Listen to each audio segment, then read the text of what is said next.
Forgot to turn on the sound on the game. Okay, anyway. Hey, let's do this.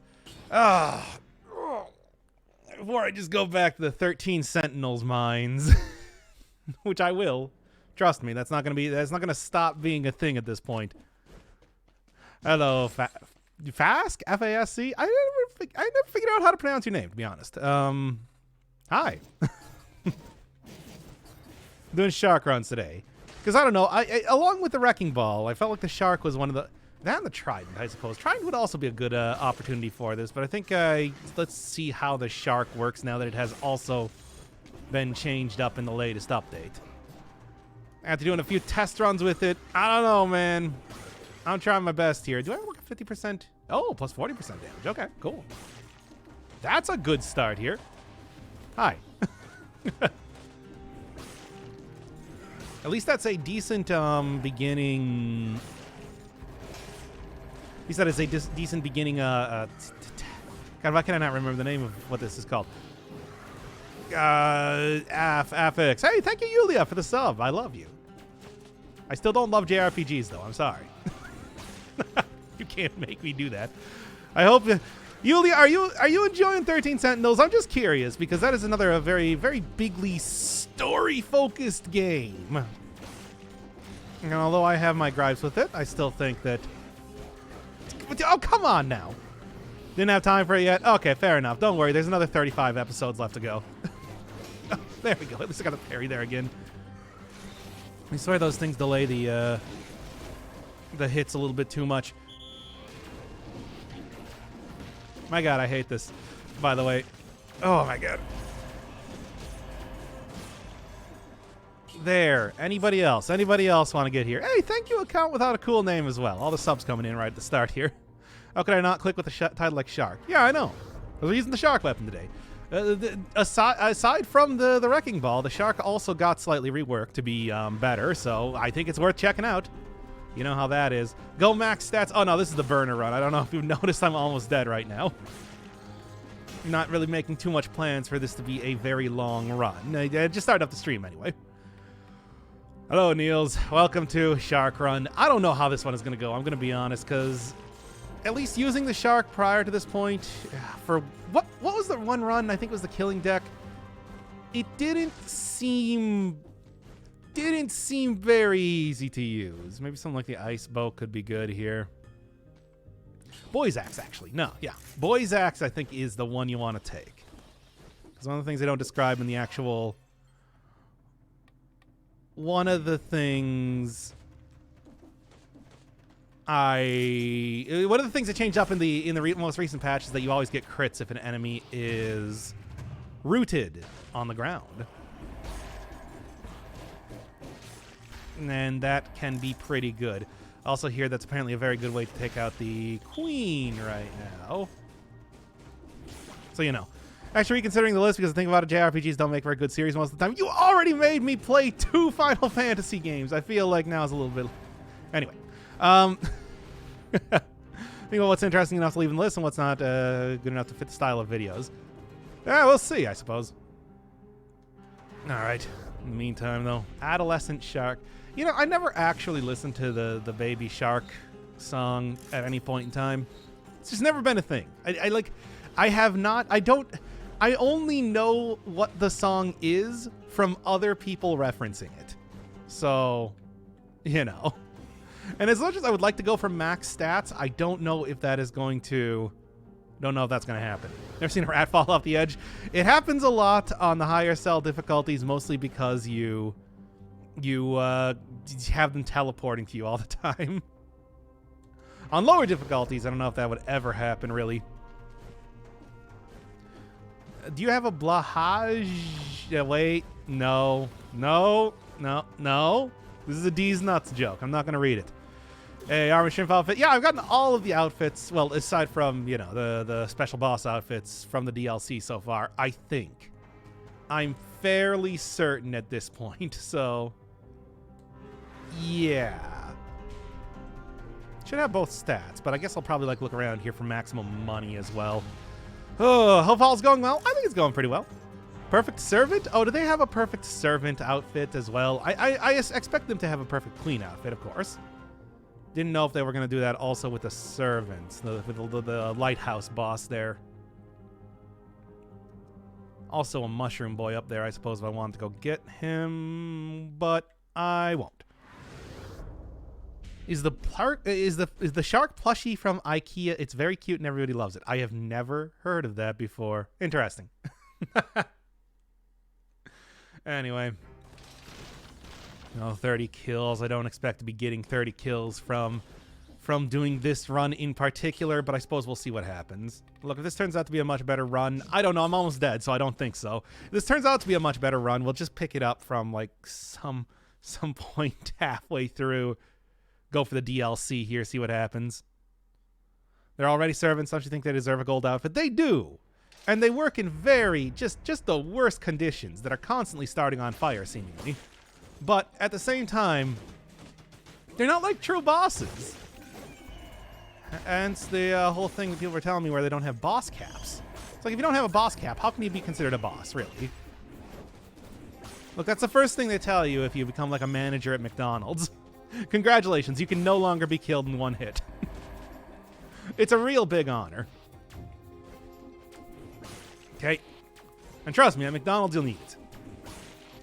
Take a lot of emotional damage there. Not that's going to stop me from getting like a Big Mac tomorrow, trust me. I do like my cheap hamburgers. Anyway, boss bias, yeah, it's true. What can I say? I definitely sympathize more with the bosses than regular enemies when it comes to video games. Wouldn't you? Come on. If you were going to choose to be a video game character, wouldn't you choose to be a boss, right? At least then you have more than like 2 moves that you can do. Unless it's, you know, some other kind of game. It's hard to say. Well, unless you want to choose to be like a fighting game character. I don't know. Or a main character. I suppose I didn't even like consider the fact that you might want to be a main character. Yeah. I think I'm getting sick. Hope it's not COVID. Did tests, waiting for results. I mean, it's like certainly I got a cold even without it being COVID, so and I barely leave the house. But it's not impossible, trust me. All right. Good. I mean, anything can go through the vaccine. The vaccine is mostly about preventing very bad illness rather than preventing it outright. Though it does also do that. I don't even have a job. How would I get sick? Anyway, I'm doing good. I'm feeling good. Shark Showcase? I'm not planning for it to be a showcase. This, as with the other... Actually, I should just throw this in here for Armadillo Pack usage later. As with the other survival weapons, well, the other one survival weapon that I've been doing recently, I don't know if I can do a showcase today. I'll try. I'll make an attempt, but I'm not going to promise anything as of right now, at the very least, because it is hard to use this. You might notice that what I'm trying to do basically right now is just queue up attacks against enemies as I'm falling or as they teleport to me. I'm not even trying to go for the full combo where you throw the shark at them, even though that is very fun. I just do not feel confident in my ability to survive a second hit. I had it happen earlier when I was doing a few runs on my own, as I've been doing lately, that an Oven Knight just ran up while I was queuing up an attack and was still able to get an attack off before me. Like, I started up the attack as they were running at me. They were running at me, and it was still not fast enough to hit them before I got hit. It's kind of absurd. It's a very slow weapon is what I'm trying to get at here, if you're not getting it. Have you looked at playing Inscription? I mean, I have watched several people play Inscription. I watched, specifically, I guess I'll shout out Manly Badass Hero yet again. Dude had like a 3-episode series that was pretty much the entire game a few days after it came out. And I watched that guy pretty regularly. So, I like myself weird indie games. I know, it's a big surprise here, coming from my channel. Especially like RPG Maker type of stuff. Come on, get those 60 kills at the very least. I'm so close. I'm extraordinarily close. Not going to be going for max stats today, but that's okay. Oh, come on. Ugh. I mean, at least... No, that's not the enemy I want to kill, to be honest. At least I got the 60 kills. I already have the 60 kills. I don't need to worry about that now. Done. Okay. Bleed is going to be useful. I mean, bosses... I was actually watching another streamer here do some runs in Dead Cells. And one of the things I noticed is that bosses have a lot more vulnerability to like stuns and roots and everything than I expected. Because I always remember that being pretty useless back in the day, but I guess it's a little bit better than I was giving it credit for. So maybe rooting is actually going to be more helpful than usual. What is the logic behind the whistle target choice? I think it's... I want to say... I think that specifically the whistle targets protectors. That was one of the things they added in. Elites more than anything else. Aside from that, don't know. That is a mystery for the ages. I probably should have just picked that up before I left the area. Only good survival runs these days are two-handers. That's good to hear, because I know that for me, more often than not, it happens to be taking a shield, like doing very, very big shield run. I want to keep that plus 40% damage, but, you know. And needless to say, it's clearly a better choice stat-wise Gamgee. So there's no reason not to be taking that right now. Okay. Oh, Nimai GF loves manly badass hero. He's one of those recently got to 1 million subs, but he's one of those dudes that I've been following for years and years and years on the YouTubes. Because, well, you know, back in the day, I was really interested in like Mario hacks, and also like I Want to Be the Guy fan games, which I've also been looking at lately too. I guess I'm just going on a YouTube nostalgia, not even nostalgia trip, because I'm looking at new stuff. I'm going for classic YouTube videos as of late. And then RPG Maker games were pretty interesting. Yume Nikki kind of started out the trend. And there have been many, many games made since that pique my interest in different ways. There we go. There we are. Oh. But yeah, dude is also like that. Dude was also really made a name for himself for whatever reason with Baldi's Basics, of all things. Which I think he said before has still yet to be dethroned as the most popular video series on the channel. Which is funny. Yeah, I am also very much interested in that kind of game too. Just because of it's very peak indie game, if you were to ask me. Have you played I Want to Be the Boss? I got up to the Ryu boss and then quit because I couldn't. Because the one part where he summons Dhalsim, I guess you just mash hard enough, but for whatever reason I couldn't. Besides, I also knew what was coming past that point, so I decided, it's not, you know what, I've had a good enough time with this game. Let's call it here.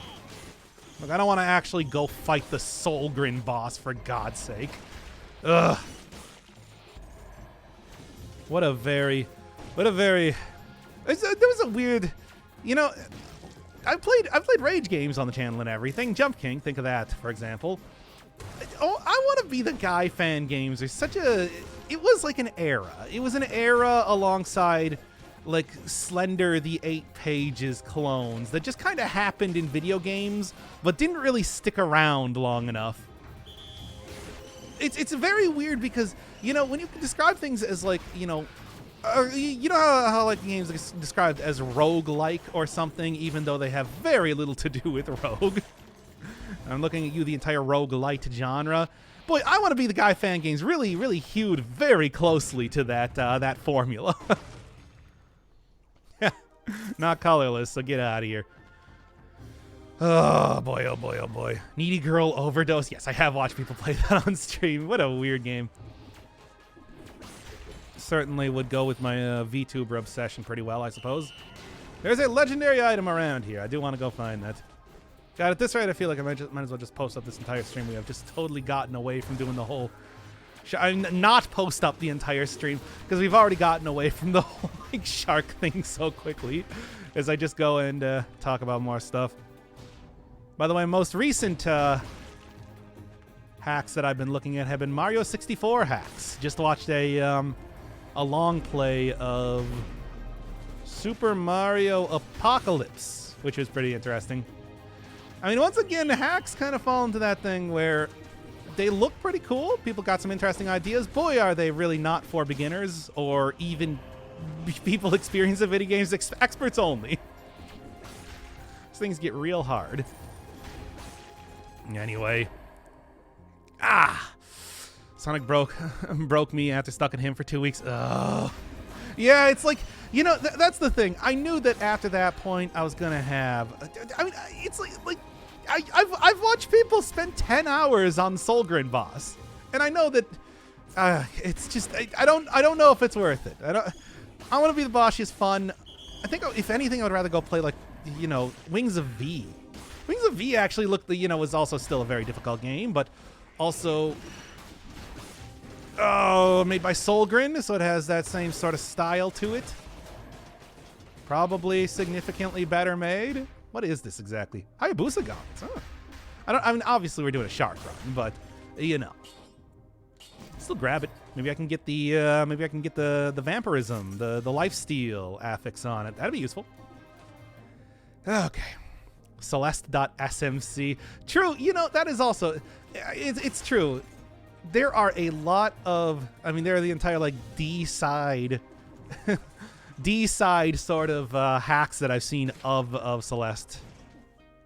That is like a genre unto itself. So that is not even wrong.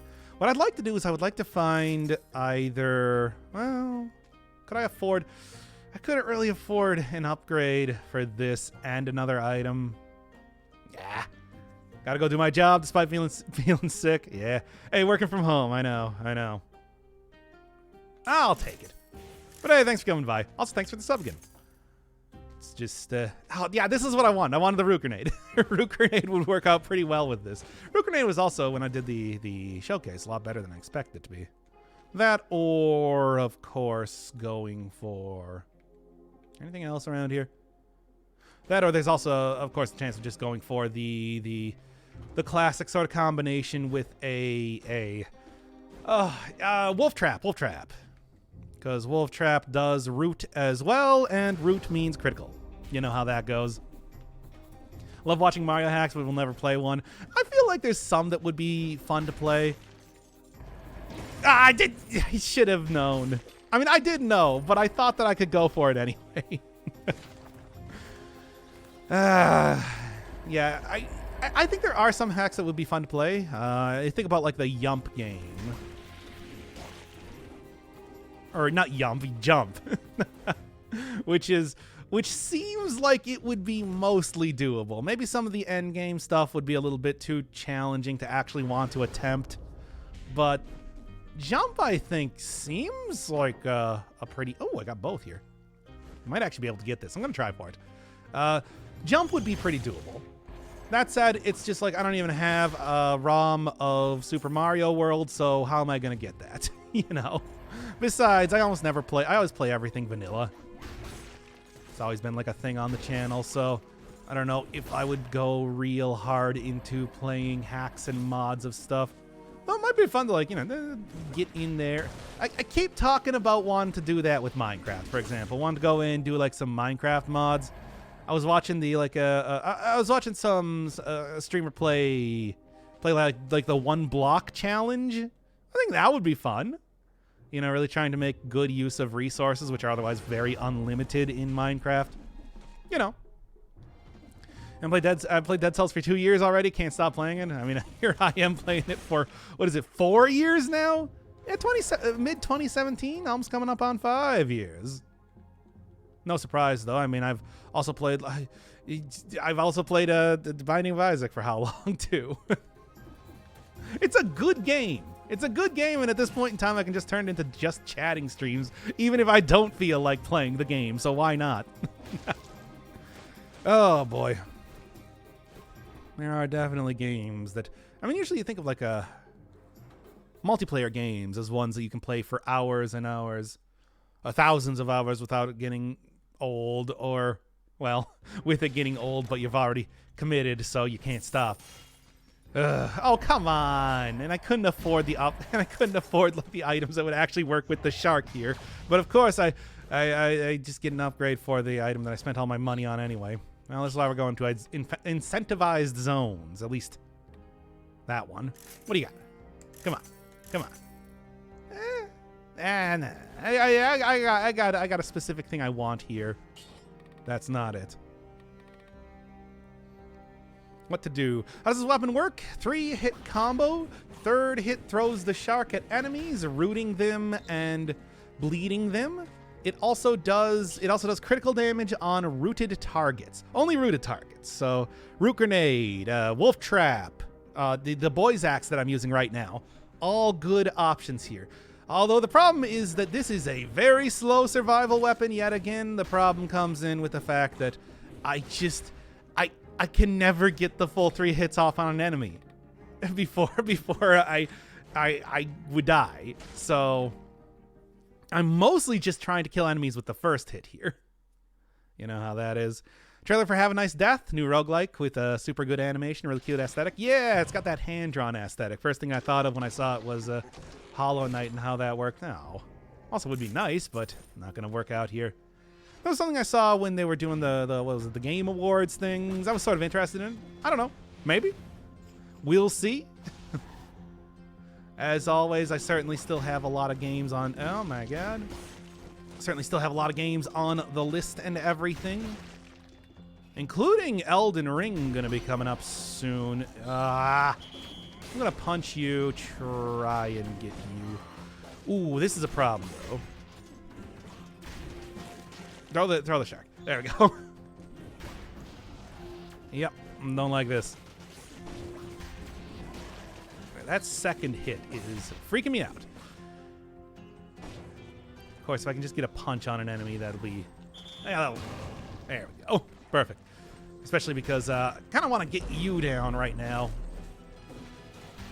Good old boy's axe. Still does damage, of course. There. Yeah, I might want to try and... Oh, no. Oh. They didn't get me. Didn't get me again. Okay, obviously, I'm going to need to, like, start rooting enemies a lot more diligently now that I can't one-shot everything here. It's the same thing with when I was using the Wrecking Ball, that, you know, the damage eventually falls off from the first couple biomes, so you do need to start strategizing and coming up with good synergies after all. Okay, let's keep going here. 23 more days till Elden Ring. Are you sure it works with other items? Only works with crits if it's its weapon's own root? It was changed. At least that's... It does not say that in the description. It's true. It roots the enemy, does that. But at least, you know, when I do this, for example, that was the critical hit. It showed the little yellow damage number and everything. So I think it's working. I'm pretty sure it's working. Yeah, that's like that is the like metallic crit damage, and it does the yellow number as opposed to the white number when you're not doing crits. So I think it's good. They also said in the latest patch notes that they changed up the shark to also do damage on rooted enemies. So yeah, it's something that I do think the shark needs a little bit of a buff because it's so hard to get the 3 hits off. Well, especially on, of course, high cell difficulty, but, you know, that's all survival weapons. The problem, though, is, of course, that it is... Yeah, there we go. Problem, of course, though, that it's so hard to get the 3 hits off, and that it's so highly dependent on getting the 3 hits for its whole gimmick that to not have that is kind of disappointing. Because, of course, it's very fun to throw a shark at enemies. That's a very funny thing, but I don't know. Okay. It worked with Seismic and didn't work with Root Grenade. I was using Root Grenade earlier. I swear it was working. I want to grab a Root Grenade because I think a Root Grenade is a really good item, just in general. And let's just send you right there. I think Root Grenade is a very good item in general, but I can see if it does that well there. Right now, though, I can definitely confirm that it works with the boy's axe. If nothing else. And, of course, its own root. Yeah. but that is just meh. Works with the root grenade for me. Okay, yeah, it should work with everything. You gotta update the description for it though. Makes it does not say that it does that just yet. Something of an important Oh no, that should work. Something of an important part of the weapon, after all. Wolf Trap would also be good. Oh, absolutely. This is sort of like your more advanced version of the Nutcracker at this point, because it's got like a little bit more going on with it. Though again, like the more slowness here makes it harder to use. What the hell? That still hit me. I am shocked and appalled that still hit me. There we go. Can't quite tell how much it does. It doesn't say. Yeah, Maw of the Deep does not have a critical rating on it. You know, usually you have like DPS for normal, DPS for critical. Really got to change that up. Oh, I really thought I was going to die there. It was far closer to that enemy than I thought it was going to be. Just get a few boys axe throws around here. Get high stats with this weapon. Could start looking like the old boys axe, but of course that's not the run I'm doing today. I'll take that. Yeah, you got such an enormous wind up for everything you do, literally. What with the whole top ability. Yeah, gotcha. And what's down here? I'm gonna obviously open that up. I want the money. Money is kind of important right now. Nothing else is really piquing my interest. Oh, sure, I like Blood Shield and everything, but that's not that important. Boys Axe second showcase. Hey, if I get a legendary Boys Axe and we can go back to, you know, the classic style. Nice. I'm not gonna. I don't. I can probably take down the Mama Tick fairly well, but not well enough. I'm just gonna go to the ossuary. I want to. Let's keep it simple, keep it safe. After all, I do know very much that I can easily root the... I'm going to get a lot more benefit from rooting on the concierge regardless. You know how it is. Yeah, it could have been buggy if it was just updated. I mean, you know, Dead Cells, they push out updates, which I really appreciate, but sometimes they're not... don't always work super great. Obviously, Armadillo Pack is a good choice, but I don't think I want to do that for right now. Instead, come on. Ah! Whatever. Do I have anything that works? Kill Rhythm? Well, I don't want to unpick up the Boys Axe. I think Heart of Ice. Yeah. That's clearly the one that's going to work super well, especially if I'm going to end up using the Giant's Whistle an awful lot. You know how that is. For a while there, every showcase is Boys Axe showcase. I mean, things have gotten, you know how it works. It is an entire roulette of how things, are powerful. And we also had the ice shards. Then we also had like shields back during the original Brutal update. Come on now. They were just so overpowered because they were extremely good for the fight against the assassin. Pyrotechnics had its time in the sun too. Anyway, anything else? We good. Necromancy is definitely my best friend in this run, it seems. I should just be like doing safe tactics against like these guys for right now. Because I'm going to whack them in the back of the head with a shark and then die against these Thornies for right now. It's usually how that goes, after all. Okay. We play Dead Cells on Switch. I hear some weird stuff over there. I don't actually have a Switch, so unfortunately it wouldn't even be possible. I mean, besides, I've been playing Dead Cells on PC since day one, so it'd be hard to kind of like switch over for stuff. There we go. How does Shark compare to other survival weapons damage-wise? I think it's fairly good. I feel like I'm doing a pretty good amount of damage. I can't really tell you if it's like tremendously more than normal. And you know, as I was talking about when I was doing the Bone Showcase, sometimes the DPS ratings are sort of deceptive. Because I swear, oh, that was close. Because I swear that Bone, despite having lower DPS than most weapons, was definitely doing more than other weapons, so I don't know. Nice try. Oh, I hate these. I hate these things. Yeah? Get over here. Like, no. Teleport over here so I can get the criticals. There we go. I actually got the throw for once. It's hard to do. Hard to do on the 5-cell difficulty. Yoink. There we go. I don't know why yoink was the sound effect that I made there, but it works. Hey, thank you, Jim Zen, for the sub. I love you. So you're doing more and more late night dead. Yeah. Hey, how about that? Yeah, it's I am now sleeping again. I mean, we can either do extremely early morning streams or late night streams because that's when I'm sleeping. Don't punch a rat, for God's sake. Thank you, Giant.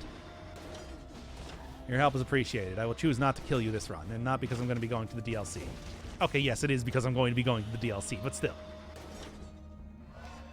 Oh, man. Okay. I need to replace this second item already. Spent way too much money re-rolling my Hayabusa gauntlets as it is. I might as well get rid of that. I'm not going to use it. It's not the run. As always, it ain't the run. There we go. And then keep on going here. Maximizing stats. Want to go get some legendaries? Maybe it could be a strategy, but I'm not really planning to get a legendary version of the shark, so maybe not do that. That said, Fractured Shrines I think I can take on. It's gonna be rough though, what with the cursed chest. It is not a Boy's Axe showcase. This is just an easy way to set up a good kill here. I'm hardly using it to fight every single enemy. It's just there are a lot of enemies you don't want to fight in melee here. It's not my fault. Oh, come on. I'm going to die to those slimelings if I... Ah, an arrow. Okay, anyway. Remember those 4 a.m. streams? Well, we can do 4 a.m. streams. I would be totally okay with doing 4 a.m. streams. It's just as of late, the only reason I haven't been streaming is because of 13 Sentinels. Because that I have finished the game. I am almost... I've almost got everything together editing-wise, but it is still an extremely long game. So, you know, I've been Oh my god, that's so much damage. Really should just... Once again, I should just leave the Boy's Axe for those things. So I don't die here stupidly. Because it's going to happen. I have, like, maximum malaise. I am currently Maxwell malaise. Okay. Start trying to get the third hit in every survival weapon. It's required to attack twice in an empty room. And it's like, I don't know. Because I've tried to do that. I've tried that, like, basic strategy. And that just results in me... That just results in me... It's a slower hit than the other two hits is what I'm trying to say. So it just puts me in even more risk if I do that. Oh, okay, thank God that got the slowdown there. Otherwise, I would have gotten hit again. What can you say? Oh, okay. What strange series of events caused you to be streaming at 4 a.m.? I was awake then. It's basically the entire thing. And I'll be awake at 4 a.m. today as well. I mean, you know, right now, I just woke up. My hair is just an ungodly mess, as it actually always is. That's a normal state of my hair. Ah! Ah! It's rooted. Use the root. There we go. Nice malaise you got there. It'd be a shame if something were to happen to it. Look, I'll get it down after the boss. Don't worry. It's fine. We'll get it dealt with there. It'll be dealt with like a rune. Just start punching stuff around here. Easiest way to kind of get this going right now.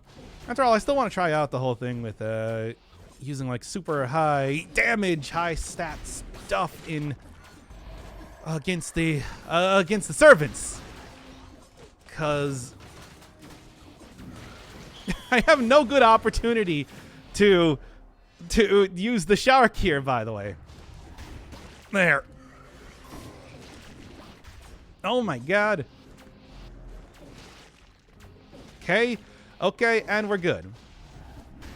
One critical there, a little bit of cooldown reduction. I really get to use. I gotta be using Heart of Ice a little bit more. That's a good mutation. There now. Everything is Daijo. It is. I'm alive. I didn't actually lose any health. It was just a little bit touch and go there for a second. Hardly anything tremendously dangerous. Okay. Okay. And okay. Okay. Oh my god, though. Back in the same position that I was at before. I don't have much for, like, mass hitting weapons. Everything is kind of like a single hit sort of deal. Yeah.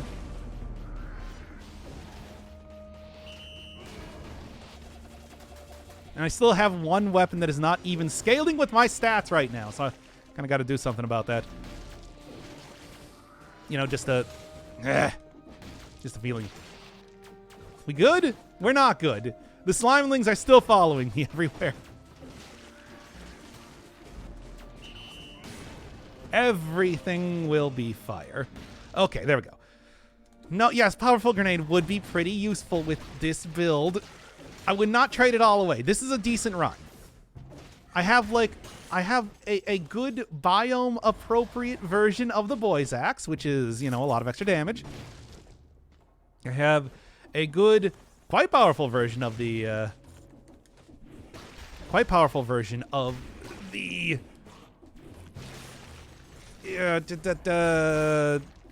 giant whistle. It's pretty all right, to be honest. And there's a crusher, by the way. Saw that. Yeah, do I want to go try and find that? I don't know. Maybe. Yeah, punch that guy real quick. Okay, then. The curse of the shield bearer strikes again. Anyway, how do you accumulate so much malaise? Well, I'm kind of struggling to kill enemies quickly. I'm doing it more methodically, which means taking a lot more time in each area. And more time means more malaise, as you do. I haven't even been eating, like, malaised up food. I haven't... Ah! Really? That's how I took damage there? There's some random enemy that spawned in behind me? All right, then. Ugh. I just... Like, for example, I cannot kill these Slimelings with this. There's no possibility for me to kill Slimelings with this shark without me taking damage. Straight up. But the thing is, they spawn a ton of them in this biome, so I need to go through and kill them one by one with the axe. And that is a rough sort of thing to have to deal with.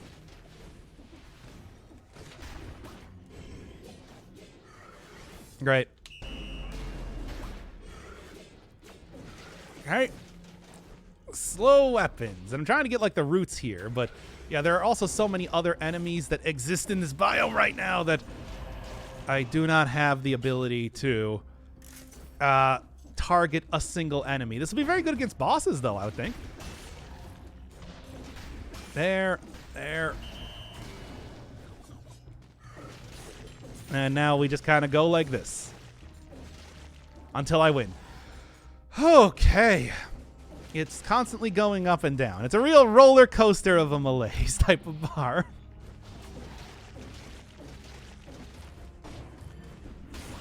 And God, the enemy spawns are getting ridiculous. I literally cannot... The curse of the shield bearer once again. Anyway. Well, hey, I'll stay at 50% forever, basically, with necromancy, so I guess that works. Look, I already got rid of the cursed chest. It'll be fine.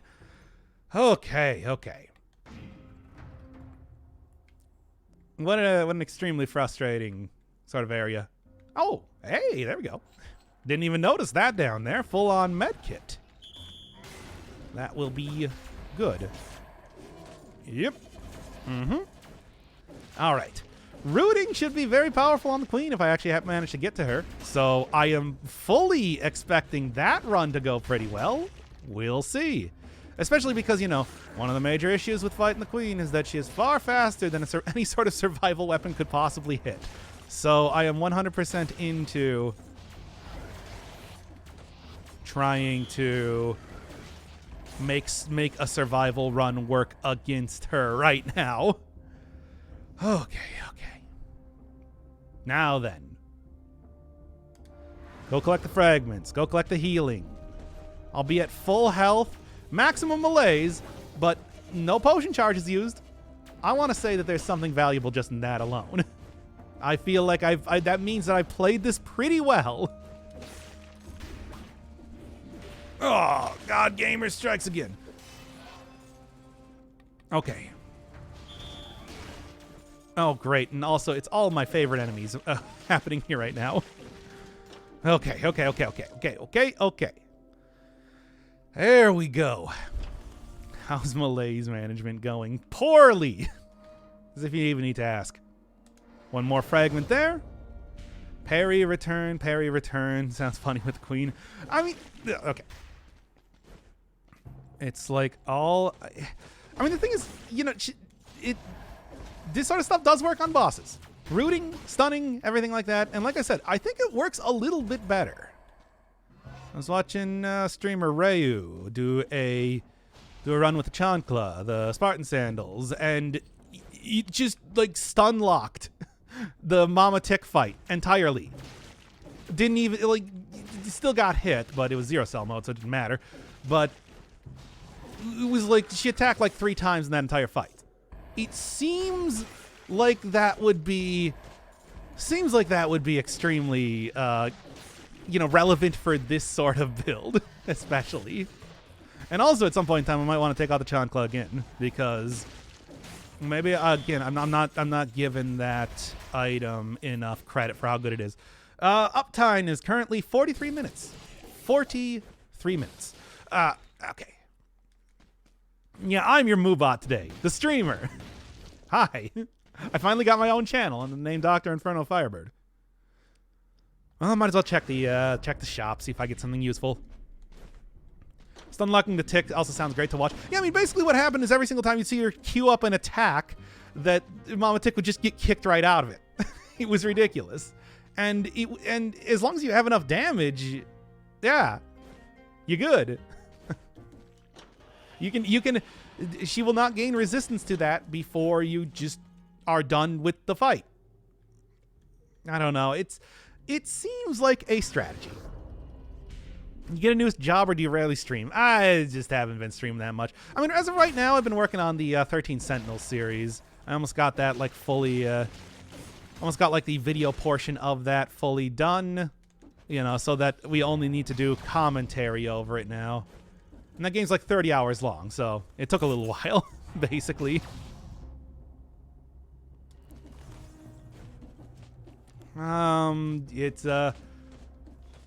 Yeah, I mean, basically the thing is, it's just like, you know, I hyper-focus on one task before I move on to the next one. It's the entire thing. There you go, you got me. I like to focus on one task before moving on to another one. Like, hey, let's go actually do all of the showcases for the weapons and Dead Cells right now. Which I should definitely have probably prioritized a little bit more. I think I'm good. Let's see how this goes.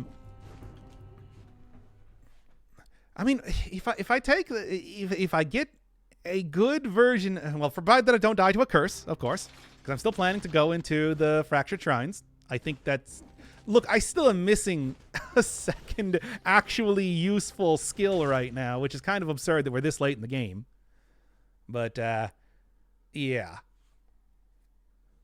Oh, using Iron Staff with the Queen becomes a parry return thing. You know, I guess that actually makes sense when you think about it. Although, once again, I don't know how you get all the hits off of there.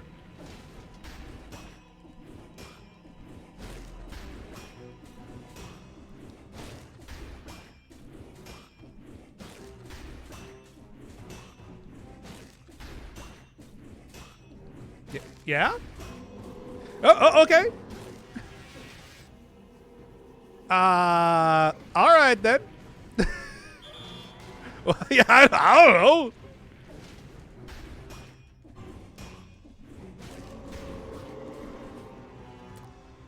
Sure, you're talking about cheesing enemies with stunning. All right.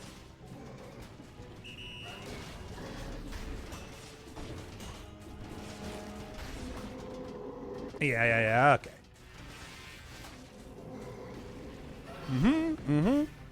See if I can get a perfect fight here. Trust me when I say that legendary item would go down smooth. I do like the shark as a boss killer, apparently. As it turns out, this seems all pretty good.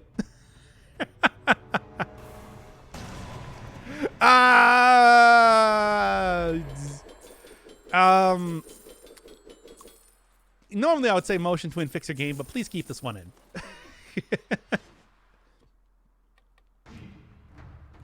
Yeah. Take that. All right. Good boss killer weapon, I suppose. What a weird circumstance that was. Anywho, perfect fight. Indeed it was. Oh wow. Oh my. That's a spicy item. I want to take it. Ooh, a little bit too spicy. I don't know if I want to use it. But I'll take it. I'll take it with. They'll nerf that, I guess. I guess, unfortunately. Not a hello darkness, my old friend. Well, look, here's the thing. Yes. Look, here's the thing. This could be an incredibly powerful run, as we all know that can't do double boomerang. It's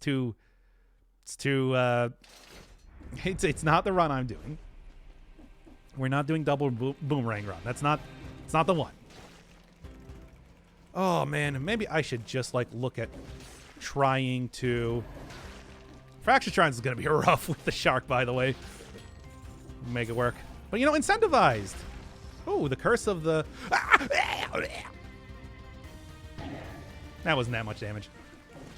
The curse of the shield bearer did not come into play there, surprisingly enough. Hey, don't laugh at that. That was a man in serious pain. It's like, how can you laugh at such raw emotion that I showed there? Oh, they fixed the birds. The birds have been fixed. Hey, everybody. Good news. Also, maybe bad news. The birds have been fixed. Nice try. Nice try for you, too. Oh, great. There goes the malaise again.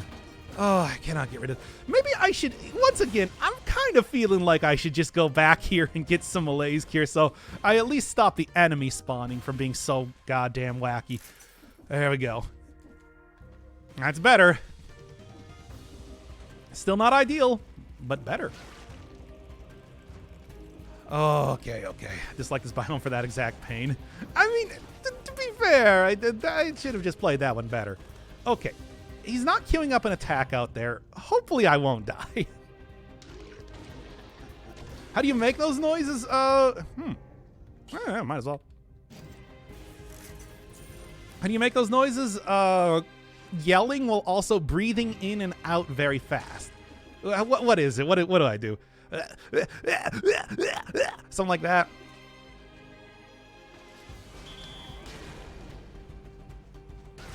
Oh, saw a bird there. I was scared. I was scared of the bird. Got you. Anybody else? Anybody else feeling saucy today? Ah! I didn't see it. Somehow it blended in the background.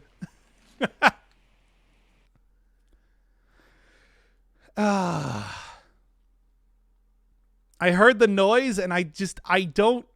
That's weird. I usually don't have that bad of like peripheral vision. Huh. Well, I usually don't see that as a death. How about that one? Anyway. Never take the cursed chest if I go shrines. Yeah, but that's extra stats and everything. It's so beneficial to take the cursed chest, but, you know, it also does result in you dying. Often. Extraordinarily often, in fact. Is there anything here that's any good? Nah, not really. Let's go with this, I guess. At least these are going to be useful for the very start of this. I don't know. Shrine's cursed chest is truly cursed. Yeah, but if you get past it, you know you're at least probably gonna. Well, I'm probably gonna get to the lighthouse and then die there. But still, all you gotta do is just get past that, and then you're probably gonna be fine. Even if you end up going like the. Okay, now come on. Even if you end up going the saucy route against Scarecrow. You know how that is. What a perfect combination of a 2 boomerang run right now. Across 2 different runs, but still. Anyway. No shame in taking the aspect. I mean, I don't want to take the aspect just yet. Come on, we've only done a few runs here. Maybe, we'll make this an entire week of doing shark runs if that's what it takes. It'll be called Shark Week. I'll call it Shark Week. It's mine. Doc Firebird original. Do not steal. But I'll get there. Actually, I should have taken that one, considering I'm using a tactic scaling. Considering I'm using a tactic scaling item right now. Boomerang showcase. I forgot that this doesn't actually scale with survival anymore. What a disappointment. Because I loved having this thing scale with survival. Did it make any sense at all? No. But still, it was great. It was once again, some of the best survival runs you get are based around throwing weapons. Make a Sharknado reference? Sharknado seemed... I don't know. Sharknado always seemed kind of stupid. There's a feeling that purposely making a bad movie, I feel like you're setting yourself up for failure. How can you possibly do... Campy is one thing, but purposely bad? I don't know. I don't know if I can respect that. You should always set out to make a good movie. But, what are we talking about? Oh, yeah, Sharknado. I don't know anything about that, though. Go back to my series on Terraria, if you're looking for that. That's the only game I can think of that's made a Sharknado reference. With the hot takes about Sharknado being bad. Yeah, but the thing is, you know, there's a difference between being bad. We should not have to. We should not have to settle for, you know, the expectation that this is going to be garbage. You at least expect it to be a good... How about Tommy Wiseau's movie? Well, that was created with the intention of it being a good movie. That was not created with the intention of it being a joke in any way. That's what makes it great. That's what makes it a... it's weird. You never thought that there was going to be like another Rocky Horror Picture Show. And then Tommy Wiseau came around and made The Room. And it's kind of incredible how that worked that way. I have... Ooh, nice. I have like an immense amount of respect for that man. That's not true. I have an amount of respect for that man. There are like 7 Sharknado movies. Hey, there are like 7 Leprechaun movies. There are like 14 Land Before Time movies. What does that mean in any context? Come on. It's not the same thing. Green Boomerang was a waste considering you could double Owl and double Boomerang. I mean, yeah, but, you know, Green Boomerang could also give you... I think that you still had... Didn't you still have old version of Necromancy at that point, which was just heal? It wasn't like, you know, limited less than 50%. It was just heal. That's what made that like the best... One of the best mutations in the entire game. What is Doc rambling about? I'm rambling about Sharknado. We're talking about Sharknado. At least it's apropos to the weapon. I actually made like a very exaggerated surprise face when that happened. I don't know what occurred there. Huh? Whatever. I didn't get hit. I'm gonna take it. Okay, yeah, so I think they even had like a remake of the Leprechaun movie that came out a few years ago. Cursed Hitbox. Yeah, Cursed Hitbox, but not when I'm actually cursed. What's up with that, Motion Twin? Anyway. Double own is better than 100%. No, I disagree. 100% HP. 100, that necromancy was so incredibly powerful. It would heal you like 3% by endgame with every single kill. And up to max health. Come on. How can you say that is bad? I tell you. Take this at least. Take any of one of these that I can get. Hey, yeah, sure. Mushroom Boy is not really... I mean, I'm looking for rooting. I'm not looking for... By the way, isn't there an achievement for doing this? I saw this on the thing. There you go. Anyway. Yeah, there's not a whole lot of places with very deep water around, but in these areas, that's one of the few places that you can find them. Okay, anyway, just give me Necromancy again. It was working out well last time. It was working out okay last time. It was before they changed Dead Inside too. Oh man, Dead Inside is actually something that I want to start taking more now that I'm using well, heals entirely, but also stuff like there's also stuff like the now that I'm really trying to make a lot of usage out of vampirism item. Well, here, you know what? This is a little bit better for throwing the shark into water. No, come on. You can get this better. No, not quite. Come on, I want to actually get him in the water there. Oh, Mushroom Boy, get out here too. I forgot. I want to kind of have you here. You'll be mostly for the beginning of the run. Past this point, it's not going to be... it's not going to be super useful, but for right now, it's just like 2 times damage. Basically, almost puts it up at the same amount of damage as if I was building for tactics. So I think it's acting as if it's building off 4 stats. I actually don't know. I don't think it works that way. I don't know math. We went over that in the last episode of... Actually, not the last episode of 13 Sentinels, which you should be watching because nobody's watching that series. Come on, guys. Watch 13 Sentinels. Look, it's gonna be like a 30-episode series. Please watch. Is it good? Yeah. Yeah, it's real good. Anyway. Continuing on. Didn't you run Yidgar, Earth, and Necromancy every single run? Yeah, probably. That sounds like something I do. Okay, that's gonna be the next one to get. I'm watching it. Well, then leave a like, comment, and subscribe. No, stop. I have to hold my jaw shut or something right now so that I stop trying to promote my own content. Oh my God, not Mushroom Boy. Oh my God, the thing. Please do the thing. No, Boomerang, please save me. There we go. Words got there eventually. I plan to play it? Okay. Ooh, nice. I'm looking at some big stat runs today. I like that. What's wrong with promoting one's own content? I really want to sit and... Do you really want me to be the like, comment, and subscribe at the end of every videos guy?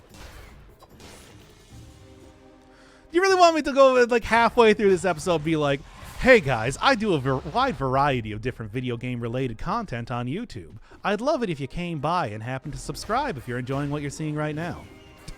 It's like, no, nobody wants me to be that guy. Did I just do that unironically while pretending it was ironic? No. What? No. No. What? No.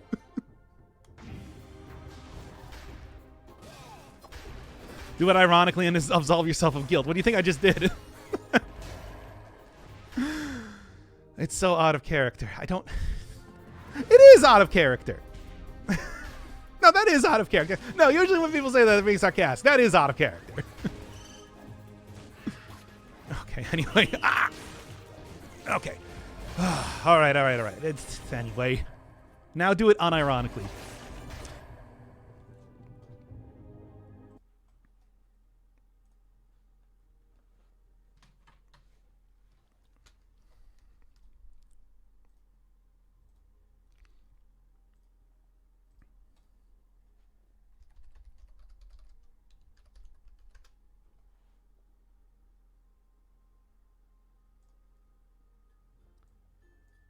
Hey, everybody. Hey, everybody. Are you looking for new video game content? Well, it's me, Dr. Inferno Firebird. And irony. Okay, fine. Maybe that was a bit ironic. Anyway. Okay.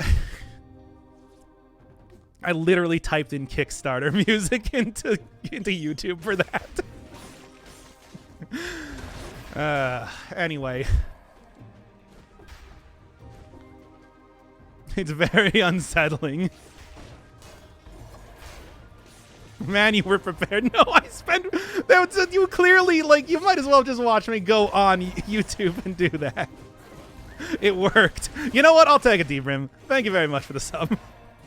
I hope you enjoy a new paradigm in content created about video games on the internet.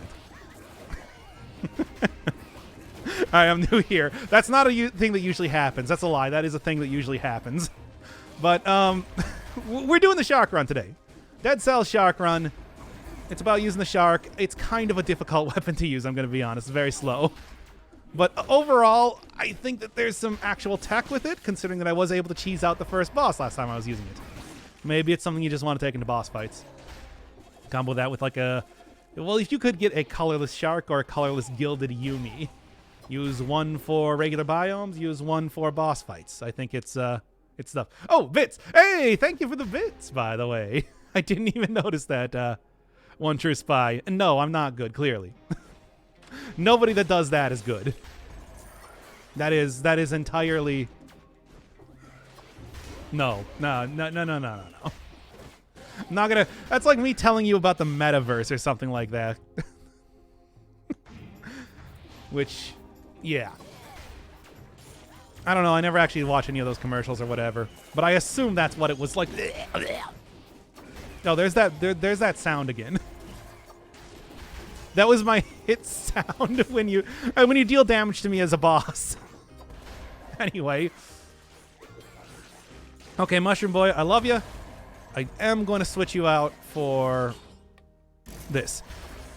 Okay. I'm not going to sacrifice Mushroom Boy. That's just not a thing. I am going to go for the... I'm going to go for the fight against Mama Tick, though. That is the plan right now.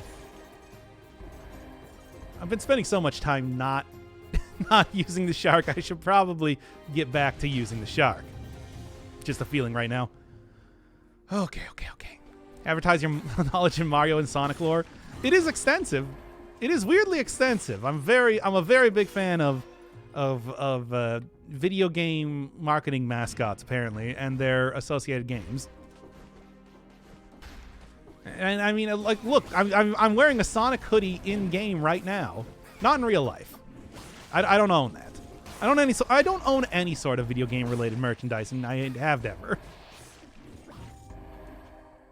No, instead right now I'm wearing a pure red T-shirt and wearing a pure red T-shirt and and plaid boxers. So, you know, to set the mood. Now you know what I look like in real life, not in the video game. Now you can dox me. Anyway, as a day trader streamer with that soundboard, that's not a soundboard. I literally went to YouTube and looked up and just... I looked up Kickstarter music. I'm pretty sure that's because Oni Plays did a bit on that one time. That's why I associate that with Kickstarter music. But that's neither here nor there. Yeah. Do still want to go get a boy's axe, but we'll do that later. How do you feel about Sony and Microsoft buying each other's former mascots? Wait, what? Did Sony buy Bungie? I guess it would be Bungie, right? Or 343, whichever one it would be. I didn't hear about that one. Beans. Sneeb. Anyway. Oh, I still got to go do that too. Oh boy. Again, Bungie, huh? Well, I mean, Bungie no longer owns Master Chief, Mr. Chef. So I don't think it's quite the same thing, right? Boy, I would love to drop this. Crash is owned by Microsoft. Wait, what? They bought Naughty Dog? I know Microsoft bought Blizzard recently, but did they buy Naughty Dog? Huh. Or did they just buy the Did they just buy the Oh, that worked. The thing. The IP. Because there's a Naughty Dog don't own Crash? Yeah, I suppose not. Wait, who? No, they made which was the one they made? Because Activision? Oh, Activision did. Oh, okay. I guess that makes sense. Yeah, that would make sense because that's the one they bought. That's the very highly publicized thing. Sony owns Naughty Dog. Okay. Yeah, I thought they were like a second-party company, but I guess they could buy themselves out and, be free of being a second-party company. Second-party developer, right?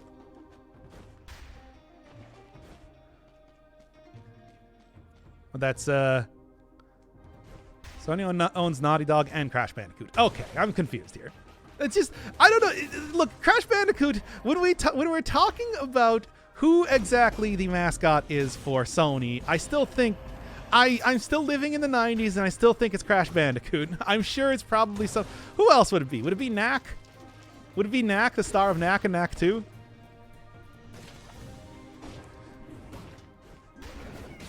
Spyro? No, I was thinking like Jak and Daxter or something. I don't remember. But I thought Naughty Dog made the Crash games. Yeah, didn't like Crash appear? Crash appeared in the fourth Kratos. Oh yeah, of course. I forgot. Yeah, you're right. What was I thinking?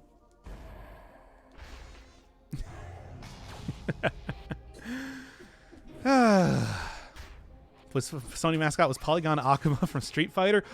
I don't remember that actually, because I don't know. I always felt like fighting games were, they were arcade, and then they were fighting games were like arcade, and then they were Dreamcast really. I think Ratchet and Clank, that might have been Ratchet and Clank that I was thinking of specifically. But I swear, I don't know. I don't remember who owns what. Let's just say that. Hey, thank you, XEs, by the way. I love you. Welcome to me trying to be confused about who owns what IPs in video games. Look, here's the thing. I actually, the stupid thing was that during one of the 13 Sentinels episodes, which you should be watching. Okay, let me pull up my ukulele music. Oh, no, Kiss. Fine.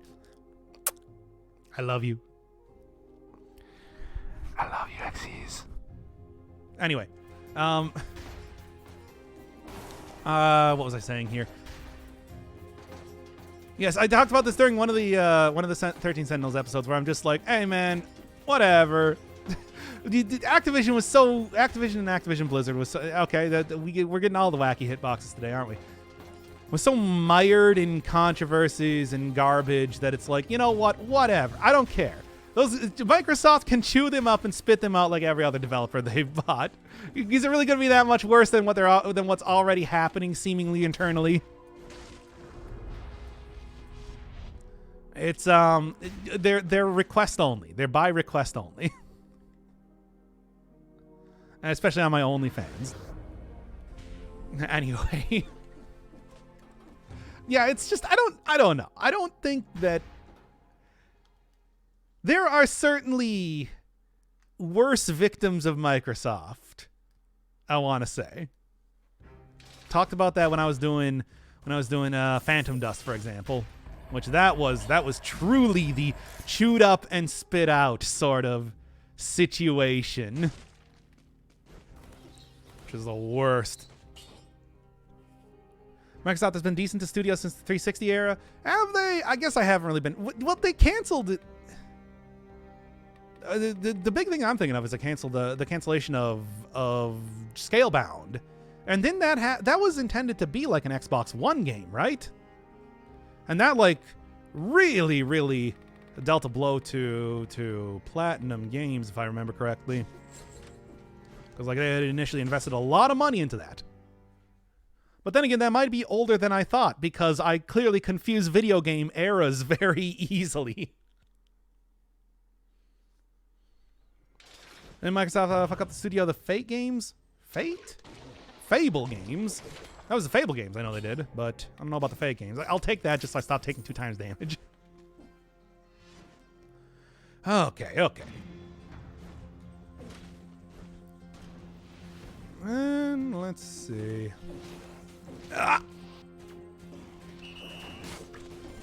I'll just go for the shark here. Good. Okay. Microsoft has something to do with Fate? I do not know. Fable was the one I remember them buying. Kind of a big purchase on their part. Of course, like the other one is Rareware, which they just put in the Connect mines forever. We've actually talked about this during Dead Cells before, which is kind of weird to make a return to it. How about that? Me being incensed at I'm alive.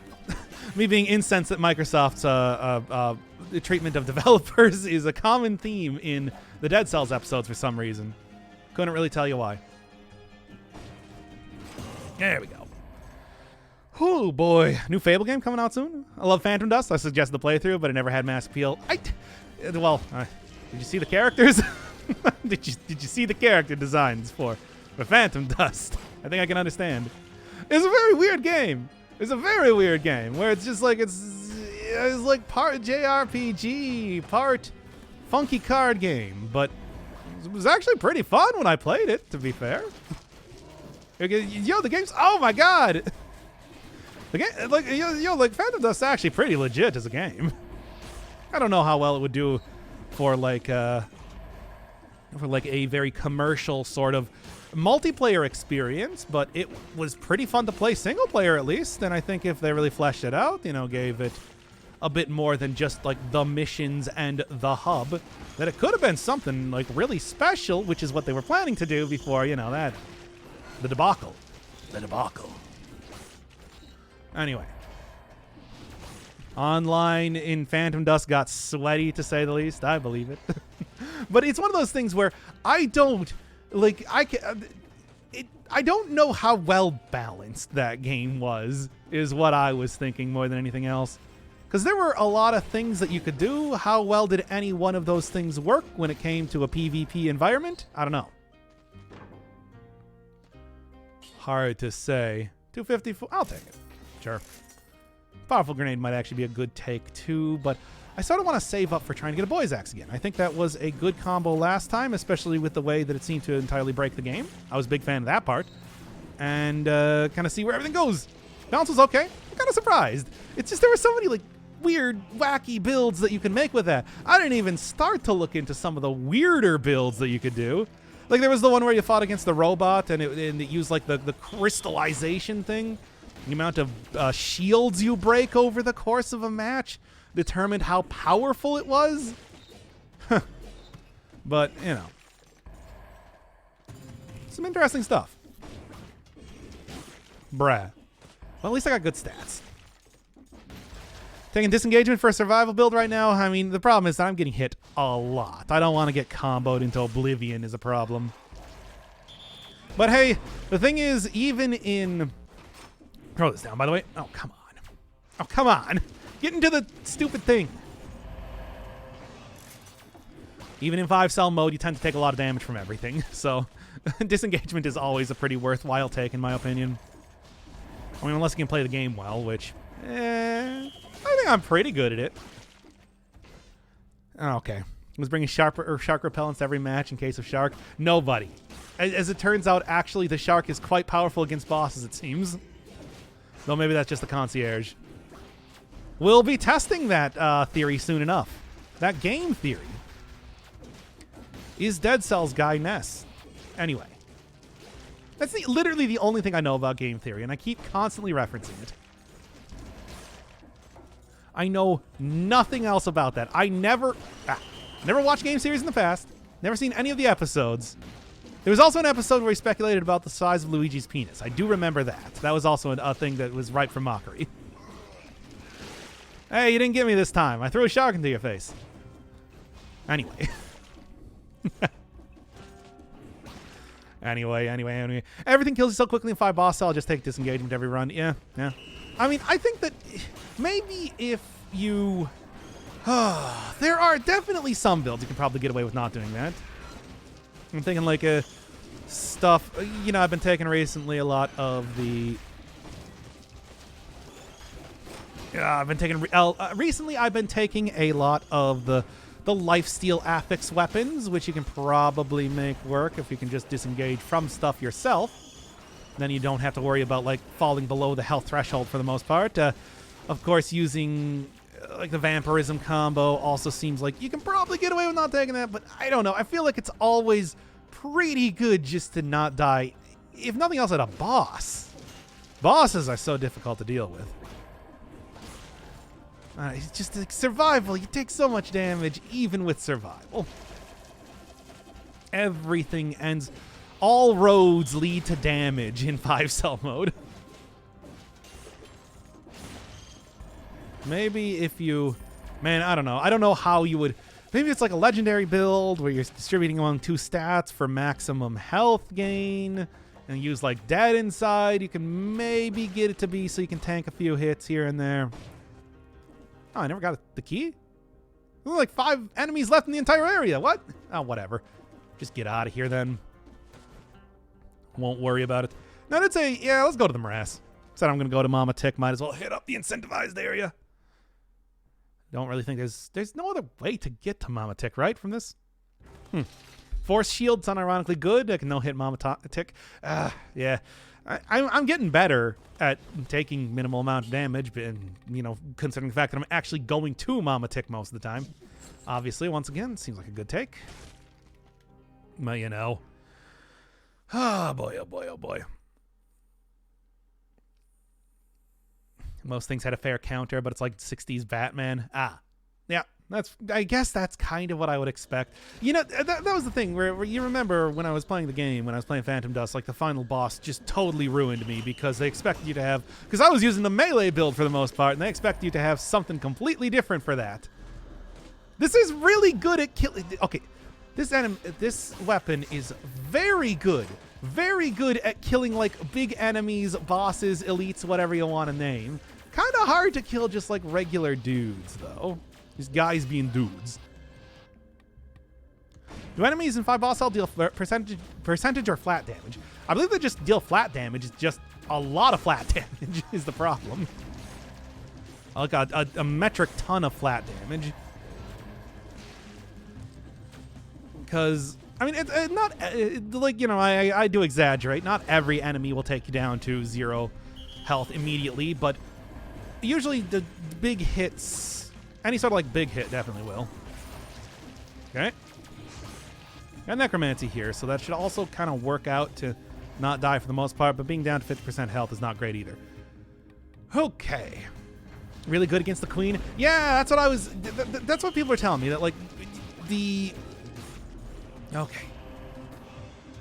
That the rooting entirely is very good against the Queen. And, you know, obviously, this is a... rooting synergistic. It is also a weapon that does rooting. It's sort of like a more powerful version of... This is going to be annoying. Oh, actually it's not. No, the stats are good. We're looking at good stats. The stat status is good. Throw it. There we go. Hey, nice. take that right now because I'm already at 50% health. Then keep going here. Yeah. Yeah. Not good enough. Okay. Shark better than Giant Killer confirmed. Best backpack weapon no one takes. Well, I don't know. I once again, my backpack weapon of choice as of late has just been... Okay, we'll wait on that. My backpack weapon of choice has just been lifesteal. Anything that does lifesteal. Well, not anything that does lifesteal, but most things that do lifesteal. Incentivized biomes. Man, I can't believe how much I underestimate the power of incentivized biomes. It's so good. Might be good for a little bit of extra health, but that's not what I want. Yeah? Anybody else? Anybody else? Bam. Heart of Ice also going to be working out well for me as well. Okay. She can throw the shark back at you. Actually, that's a good point. Does have that ability, doesn't she? I'm not planning to go for legendary items, so I'm going to maximize my health a little bit more than I normally would, just for the hope that...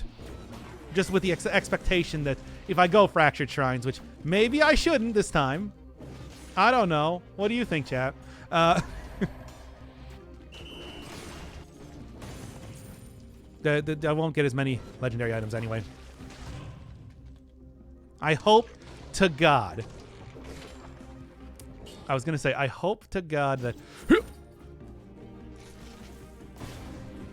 I'm freaked out. I'm freaked out because I had that issue before where I somehow did not have good spatial awareness. I feel like usually I'm good at spatial awareness, but now it's just... Now I'm calling that into question. Yep. I'm calling that into question because I died to it in the last run. So I don't know. Just be extra super cautious this time. No, just say that. No, there was another enemy back here, right? Was there? No, I guess he died. Or he followed me or something. I don't know, whatever. Okay. Don't cursed weapons still make you take extra damage even if it's in the backpack? Actually, that was changed up, apparently. That was a very recent sort of change that I didn't even realize happened. But it does seem like they do no longer make you take damage, which is good for good stuff. You die with one hit and cursed sword and backpack? Oh, well, that's... Okay, then. You can kick enemies with sandals in your backpack with Porca Pack mutation. It's quite fun. And I was just talking about how... Oh, my God! Bruh. How did I... You ran into the fog. Yeah, but that wasn't even the thing that killed me. Oh my God, that was like all of them. Yeah. Thought I could maybe kill like at least one there. And then I accidentally ran into... I had it clip the top of my head there for 1 second and died. That was fun. Anywho, I'm going to try at least one more run here. I've been going for an hour and a half. That's usually where I want to call these episodes, but... Yeah. I think there's a potential for a good run here if I just stop dying to curses.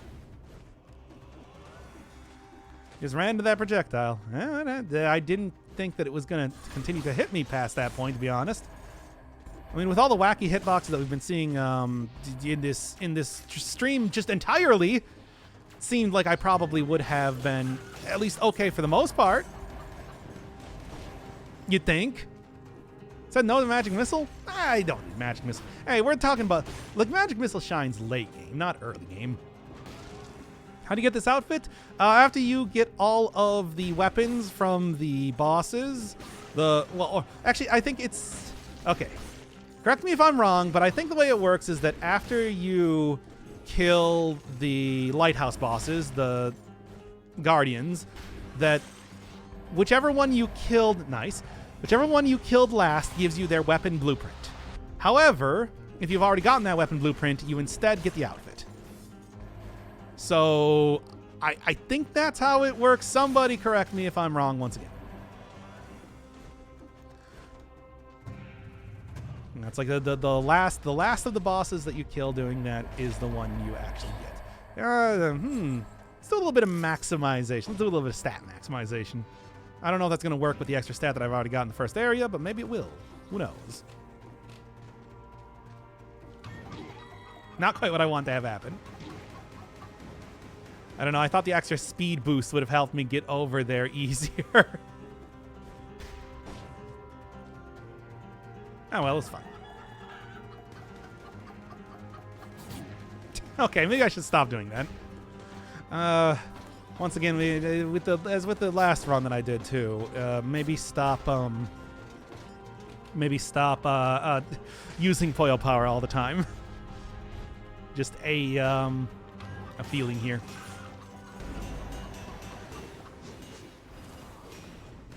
Okay. And okay, great.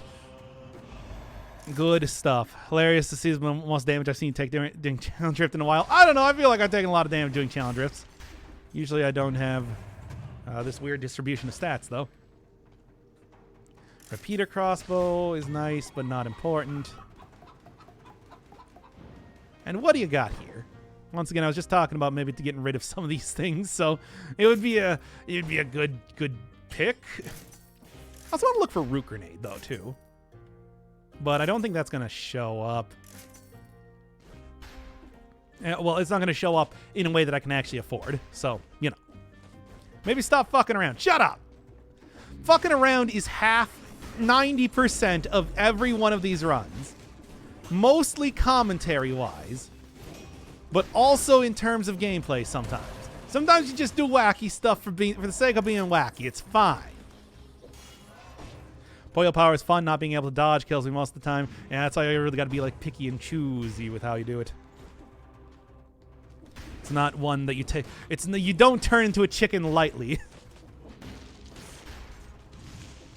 Okay. Scuffed Rift with foil power. I mean, it does give you a speed boost, right? So, you know, why wouldn't you try and... I want to switch those around. Why wouldn't you try and use it for that? Well, it makes sense to me.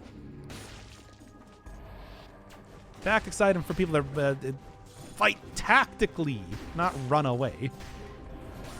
There. Okay. And one more. The deep Mario lore in the last stream I caught. I mean, the thing is, look, we can do Mario lore all day, every day. It's just, I don't just have this sort of thing prepared. You gotta prompt me with something. Like, it is, I don't know what to talk about regarding Mario lore. Anyway.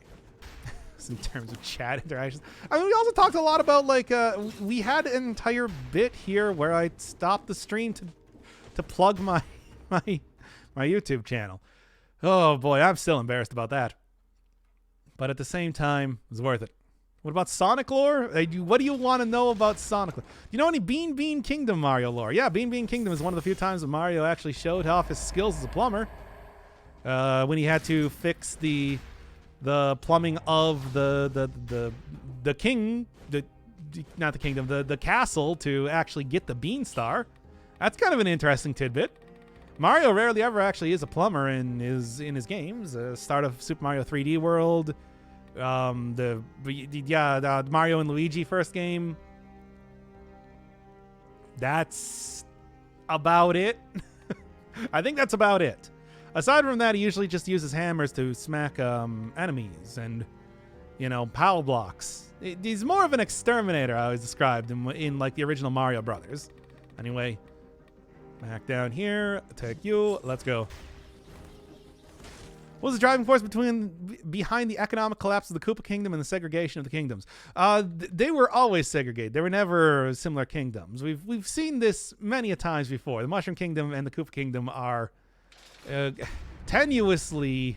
I mean, the Koopa Kingdom is... Okay, now here's the thing. What I gotta describe here is the fact that the Koopa Kingdom is an extreme, like, economic powerhouse. It has an ungodly amount of workers at its disposal, and they just will pretty much create different castles of varying types across the land. When we're talking about the Mushroom Kingdom, though, they have the one castle and maybe like a vacation house or something somewhere. There's no disparity. I mean, there's no greater disparity that you can possibly imagine than the one between the Koopa Kingdom and the Mushroom Kingdom. It's absolutely absurd how much bigger and more powerful the Koopa Kingdom is.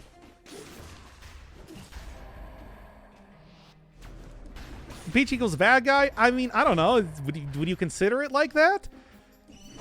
Bowser straight up employs the bones of his previous subjects in the form of dry bones to defend his castles. Is that really the sort of person you want as a king? One who will perform necromancy most foul on you to make sure that you are never not part of the Koopa Kingdom? Why does James always turn to Mario lore? That's a good question. Kind of like East versus West Germany. I don't know enough about that. My historical knowledge only extends to Super Mario Brothers. Anyway, and Sonic. And apparently like video game things, but in a very jumbled and nonsensical way. But is Peach the central brain of the hive mind of the Toads? No, we talked about that before. The kingdoms, except for the Koopa Kingdom, apparently, are largely presided over by humans in the varying worlds. However, stuff like Sarasa Land is not part of the Mushroom Kingdom. It is an entirely different sort of kingdom that is, again, significantly smaller than the Koopa Kingdom, which is the predominant, like, people of the land and world, maybe. It's hard to say because, you know, Mario does make a lot of trips around the entirety of the world and the galaxy, and I don't know. Okay. Imperialism on racial bias? Maybe. It's the really hard to say thing is that the closest thing that there is to a Mushroom King is like Toadsworth. And Toadsworth is a toad, as his name would suggest. So, is he like the caretaker or the handler of the princess? Is he actually the Mushroom King? It's hard to say. I don't really think that there's too much of like a working, like,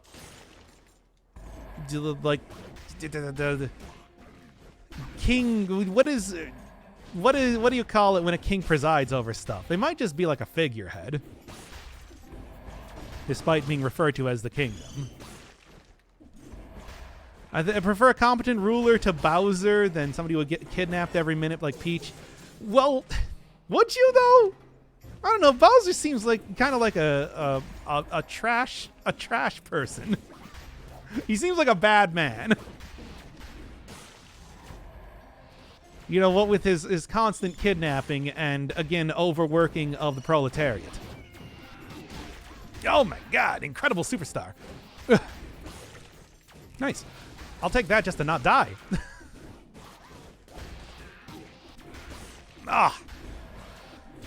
And there we go. Accomplished, kind of. To a moderate degree. Sure, Koopas get vacations every once in a while.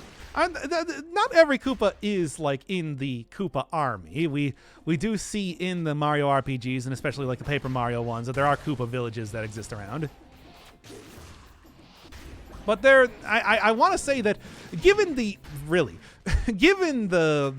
sheer populace of enemies that you fight over the course of the Mario series, that it is largely designed to be like a like enormous, just like ludicrously huge army that Koopa employs, Bowser employs, King Koopa employs, whatever you want to call him.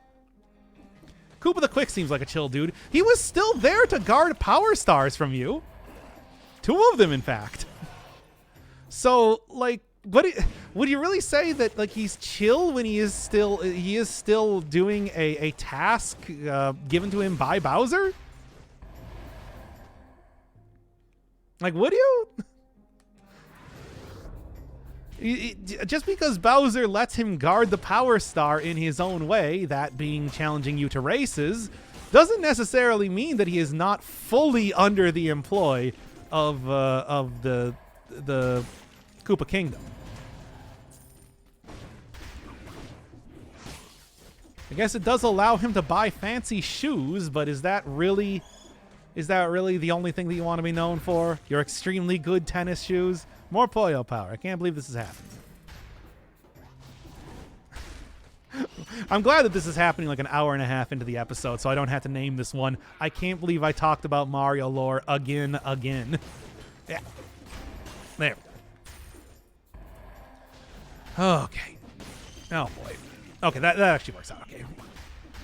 Still worried about taking too much damage, but at least I'm almost back up to not full health, but moderately good health. The real question is who unlocked the key to the automaton? Seems to be the automaton? The automation? Automation of what? Survival weapons and flying things, match made in heaven. Yeah, really. Or really just, you know, the slimelings too have been utterly destroying me as well. Pretty much anything that's fast. Oven knights are really annoying to fight. Well, dancers, but you know, dancers are annoying to fight in like every respect. That's why I usually take them out with skills rather than main hands. There's a lot of different stuff. Automation, factory work. Oh, mechanical strength. Bowser does do a lot of automation stuff. There are things like, of course, the Mecha Koopas and everything. Usually think of like automation being more of a, I don't know, King K. Rool type of deal. Oh, also don't forget that Bowser does position his troops inside of active volcanoes pretty regularly. So once again, can you really trust somebody who... I'll take that. Instead of the Wolf Trap? No, but combo? I don't know. Wolf Trap does buff up the amount of damage that... Yeah, that works. Wait, don't do it again. Because I do believe the second hit here... No, never mind. I thought that broke open stuff, but I guess I was wrong.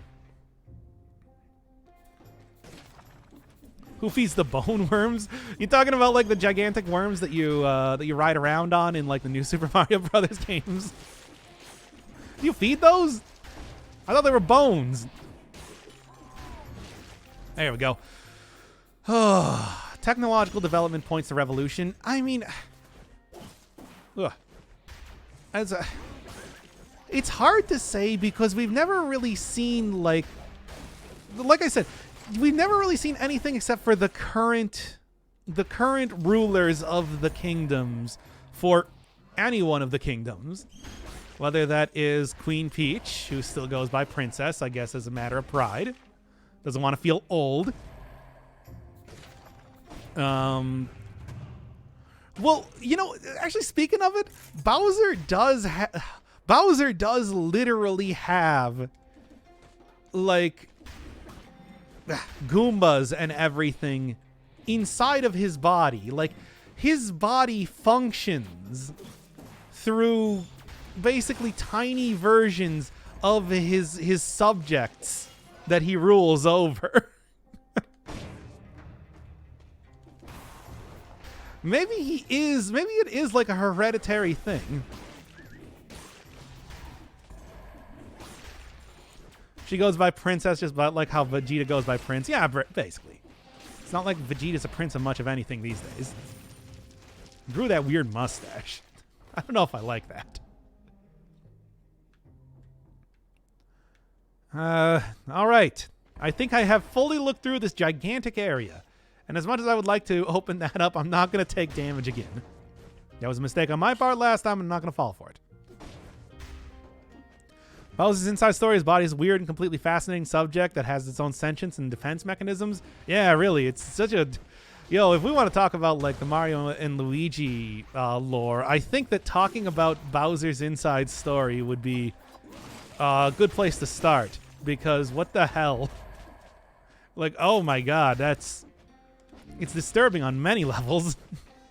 You'll be a prince of nothing. Where's your crown, King Nothing? Never used that. Did I ever make that reference when I was playing... Never make that reference when I was playing Risk of Rain 2. Because that would have been the perfect time to do so. Since when was Bowser made out of Goombas? Third Mario and Luigi game for the Nintendo DS. If Mario dies, are Bowser's troops even in any danger? It could just be that, I mean, the thing is, it could just genuinely be that Mario is, that people don't need to do. Bowser's only concerned with kidnapping the princess, who might not even have that many rights. Maybe everybody's just kind of like, whatever. Whenever it happens. I'm going to take Heart of Ice first this time. Got kind of a good build for that. The villain of Bowser's Inside Story, where does he come from? He uses extra dimensional powers, of which we've never seen before. Is his magic the dark side of mechanics? I think Fawful just has like regular Bean Kingdom style of magic that Cackletta would use too, because his eventual plan of gaining the power over the Dark Star was very was very reminiscent of Cackletta's last-ditch effort to save herself in the first Mario and Luigi game. Except done more proactively, needless to say, this time. There we go. There we go. There we be. Hopefully I don't die here. 2 curses. Again. And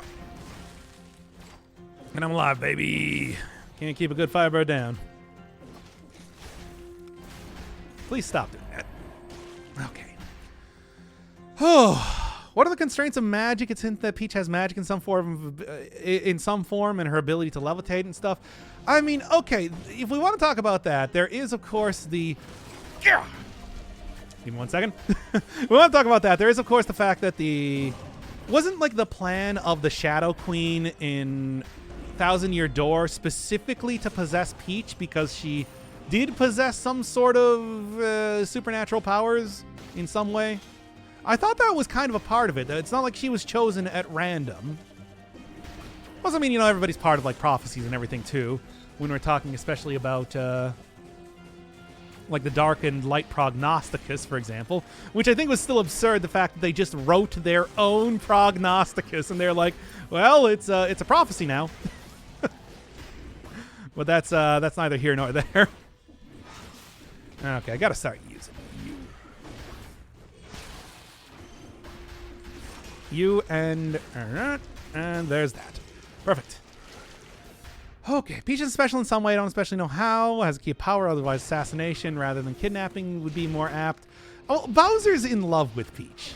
He has tried to marry her several times. I mean, that was literally at the start of Mario Odyssey.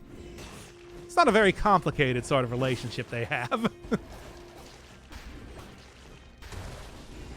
It's actually a quite simple one, to be honest. Oh, boy. Got it. Got it. Okay.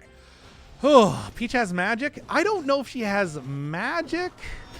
But, like, yeah, at the end of Super Mario 64, she floated down from the... That could have just been residual Koopa magic, though, that imprisoned her in the stained glass window in the first place. It's kind of hard to say.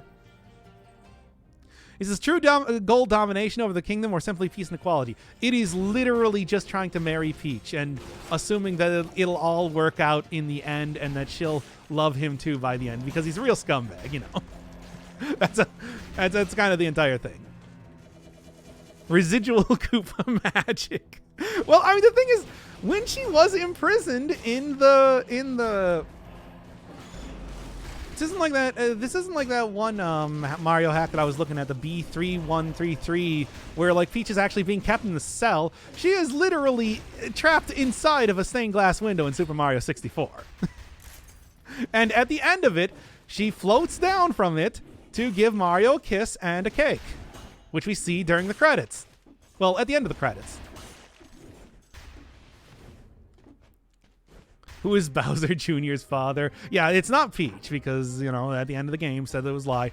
Shigeru Miyamoto, when asked that question, pointed to himself. So that's the answer, I guess. From the game creator.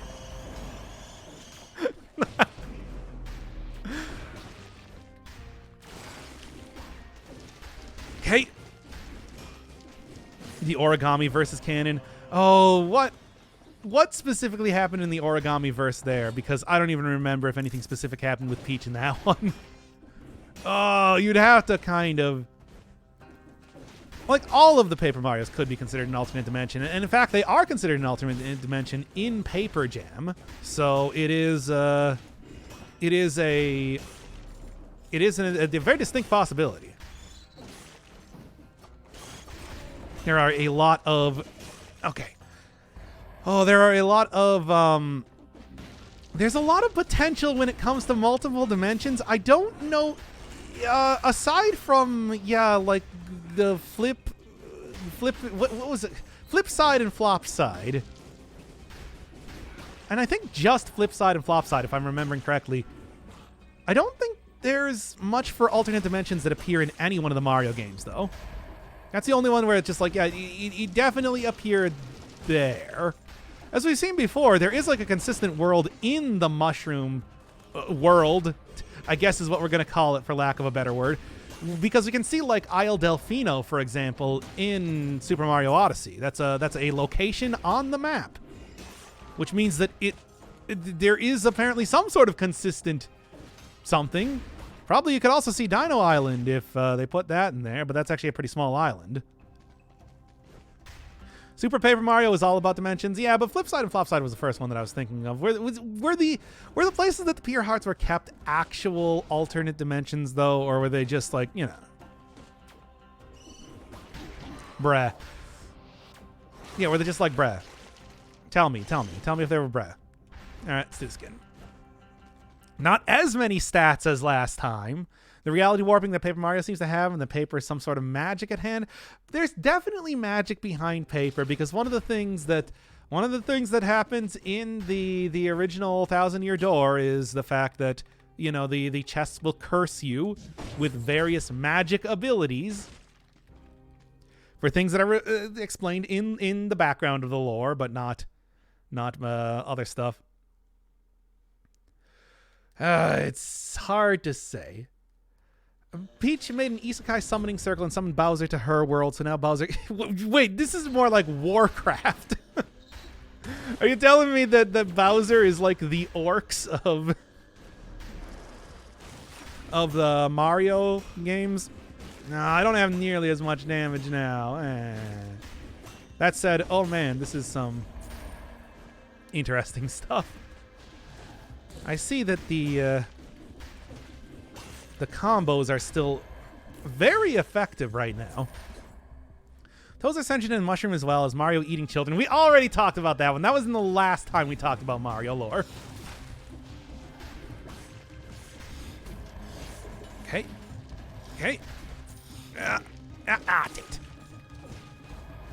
I might actually go for a potion charge at this point because I really don't like how this is looking. Okay. What is this, by the way? Oh, a Vorpin. As much as I would like a Vorpin, it's like, yeah, I also can't really take that due to the constraints of the run, blah, blah, blah, you know. All right. I'm still going to want to get rid of it just to purely try and prevent all these enemies from getting the benefit from getting shielded.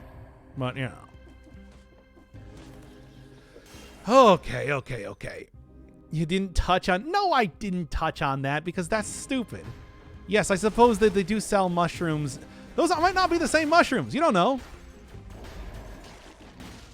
Do you think that the Mushroom Kingdom harvests goods from question mark blocks? Because I don't know. I feel like there has to be some level of, you know, agriculture that isn't just getting everything from question mark blocks. Oh, come on. Oh, this sucks. Well, now I am going to use the... do I want it, though? I don't know if a legendary version of that is going to be super useful. Now I am going to use a potion charge, though. Yeah. Not ideal, but better than dying. There we go. Yeah, what are you doing? Generates shield thaw more slowly. Oh... Man, I still so many enemies here. It's ridiculous. There's a lot of enemies in these areas, aren't there? Throw that and didn't get the perfect throw out, but that's okay. And there we Oh, seen the DLC announcement for Death's Gambit? Yeah, Ashes of Vados. Well, I guess that'll be a good opportunity for me to... Do I want to take this? Yeah, maybe I'll get some good out of it. Maybe there'll finally be a good opportunity for me to do the other ending. Because I wanted to do that, but, you know, I didn't want to do that in, like, New Game Plus. But I also didn't want to start up a new save file, considering how much time I spent in that original one. Seems like it'll be a good opportunity to get into that. Definitely going to play it, though. Because once again, I did really like Death's Gambit, and thought that game is still 100% worth playing. Yeah, you never played it? I mean, one, there's a full series up on the channel. 2 full series, in fact. Oh, no, I'm doing it. Let me put on the ukulele music. Thalamus Gambit. Yes, that's the one.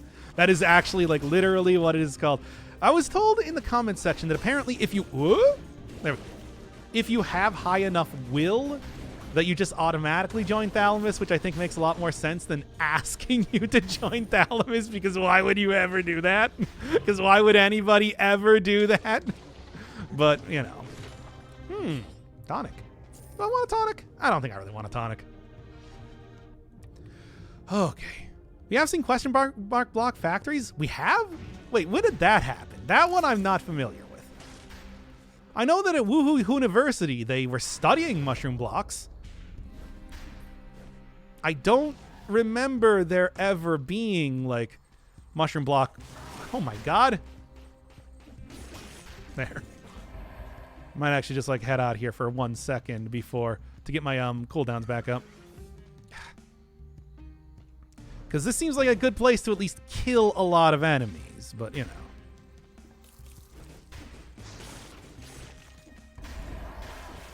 Ah, I don't like this. I don't like this. I'm gonna go elsewhere. Mario Party? It doesn't appear in Mario Party?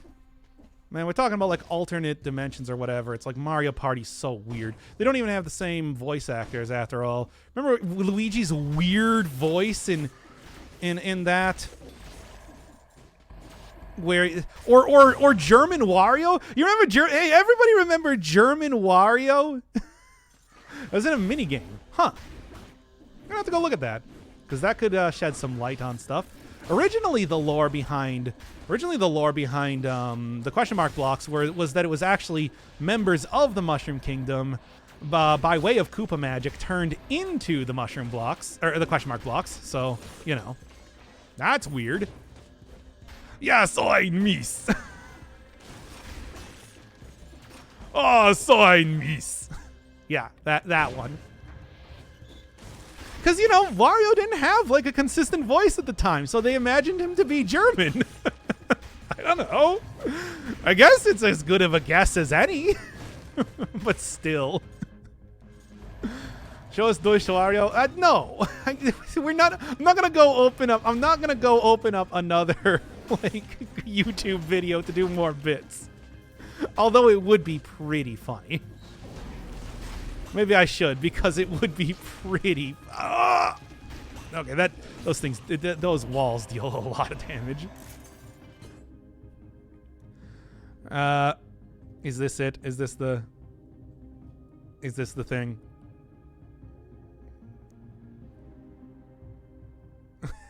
Hopefully this isn't, like, super loud.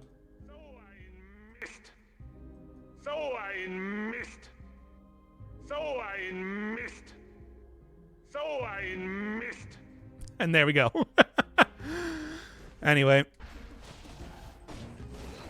Okay. Ugh. But yeah, that's why it's just like, I don't know, the Mario Party games are weird. The Wild West in a literal fashion in some ways. Because that was when Mario 64 came out and Mario started to actually have lore. I'm just kidding. Mario still doesn't have lore. That's still a joke. But at least they had stuff like consistent voice acting and whatnot.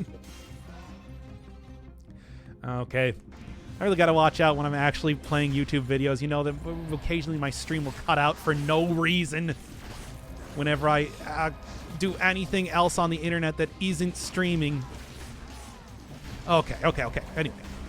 Continuing on here, though. 60 kills. There we go. Perfect. Nailed it. We're done. Can kind of get out of here now.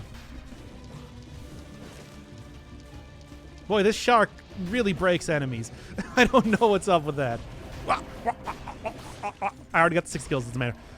Oh, speaking of the boys, have you played God of War? I have not. Like, man.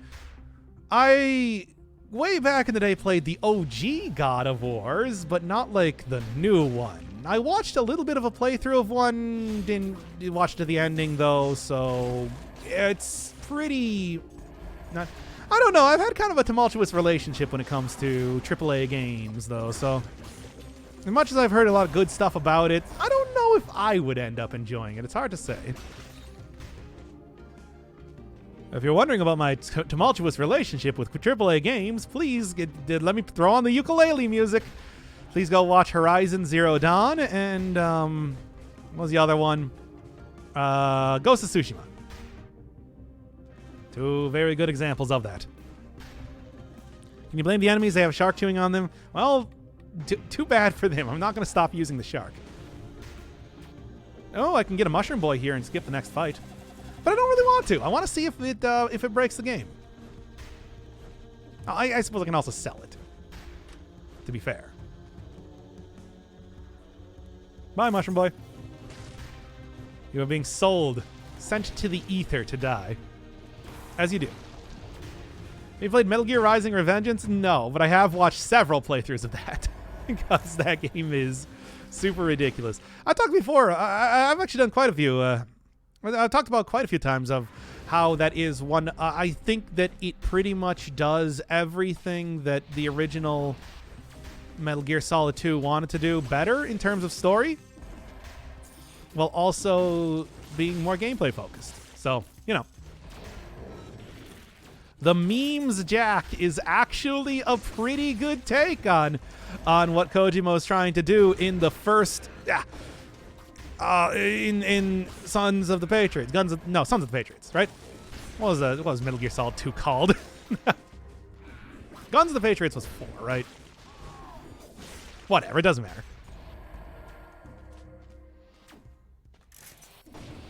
It's actually a good way to look at that. Well done. Okay. And the fact that it became a meme, I think, only proves that, right? Come on, man. Memes are the DNA of the soul. And now you've taken my exact words and made them into an internet meme. Tell me that is not genius writing. Tell me that is not just absolutely brilliant. Anyway,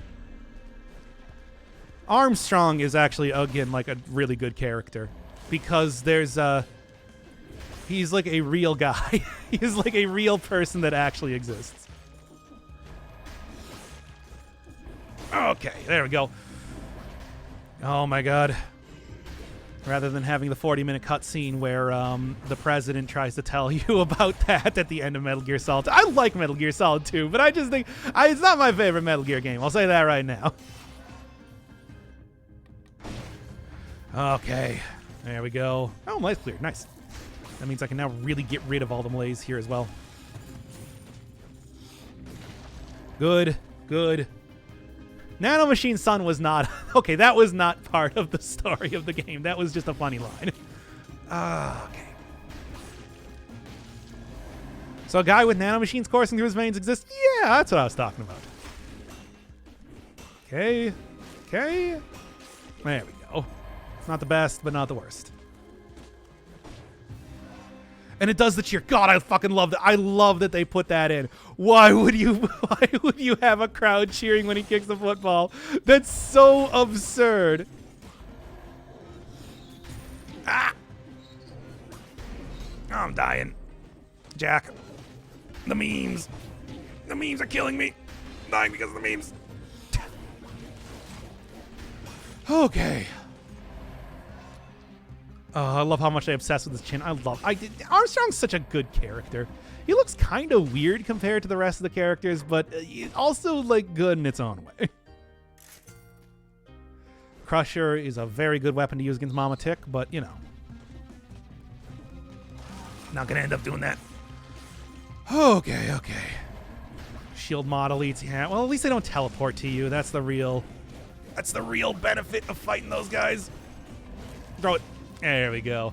Don't get a whole lot of throws if I'm not going up against elites, but sometimes you do. Okay. Man, can't even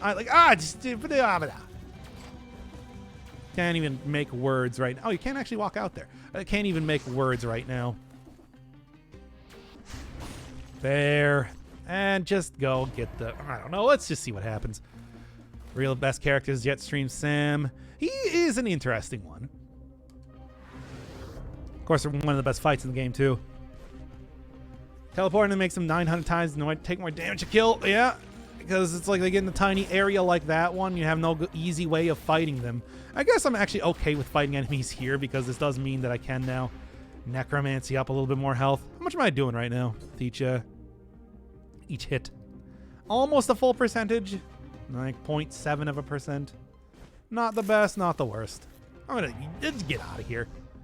Quit messing around. I don't need to optimize my gameplay that much. Ah! Shark weapon is like the one from Gungeon. Is it? Oh. Wait, was that the... What elite died down there? Oh, it was the shield one? What?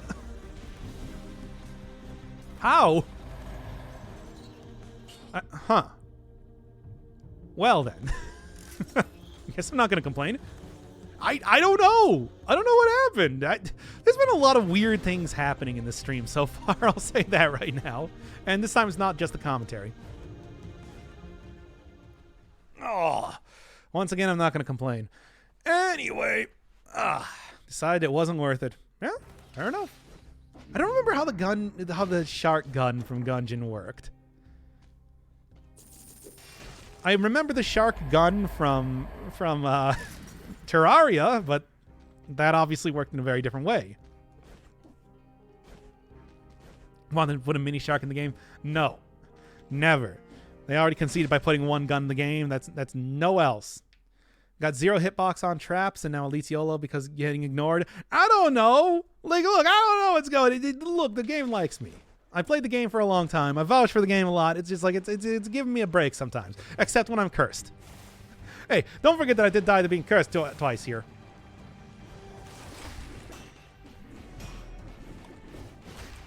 Get the throw. Get the throw. Hey, how'd that miss? So I miss. Ah. Well, no perfect fight, but that's okay. Didn't really expect it to be anyway. Maximize that DPS, baby. Okay, here we go. Here we go, everybody. Here we go. Ah, didn't even... Come on, I'm so bad at this.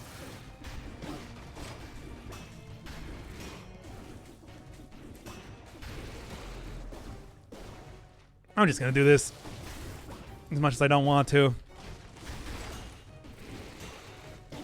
Yeah, this is not stun locking the boss as much as I wanted to.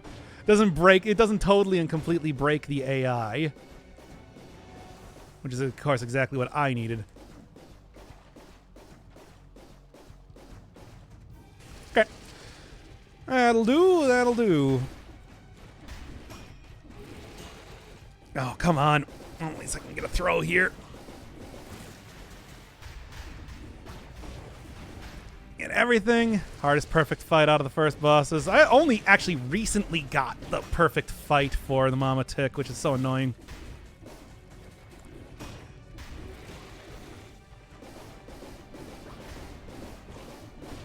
Oh, come on again.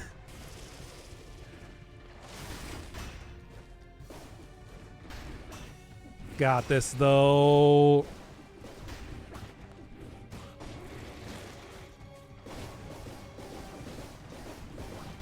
Two.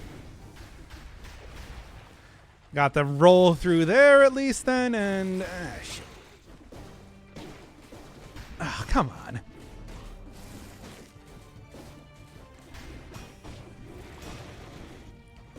You know what? I can probably just finish you off like this. There we go. Not ideal. Not the worst. That could have been way worse. Using a potion charge is not great, but I'll be able to get another one back in the next area. Oh, clean sidesteps, though. For which one?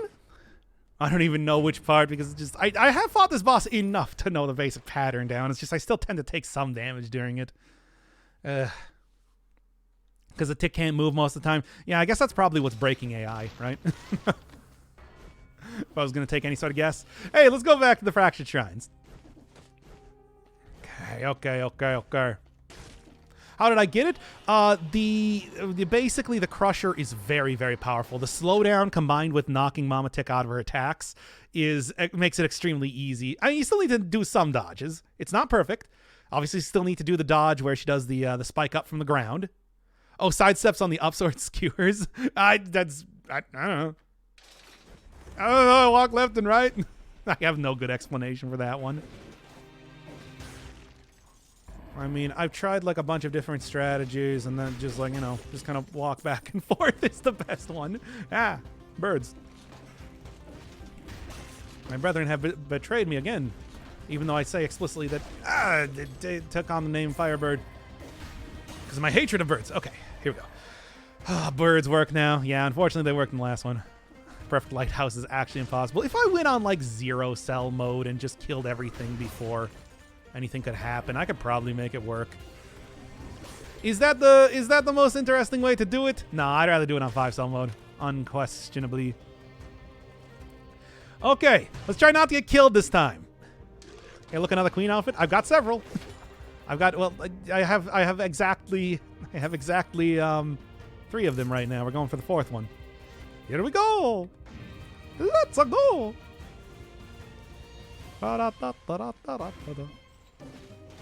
Hey, y'all ever play those Super Mario games?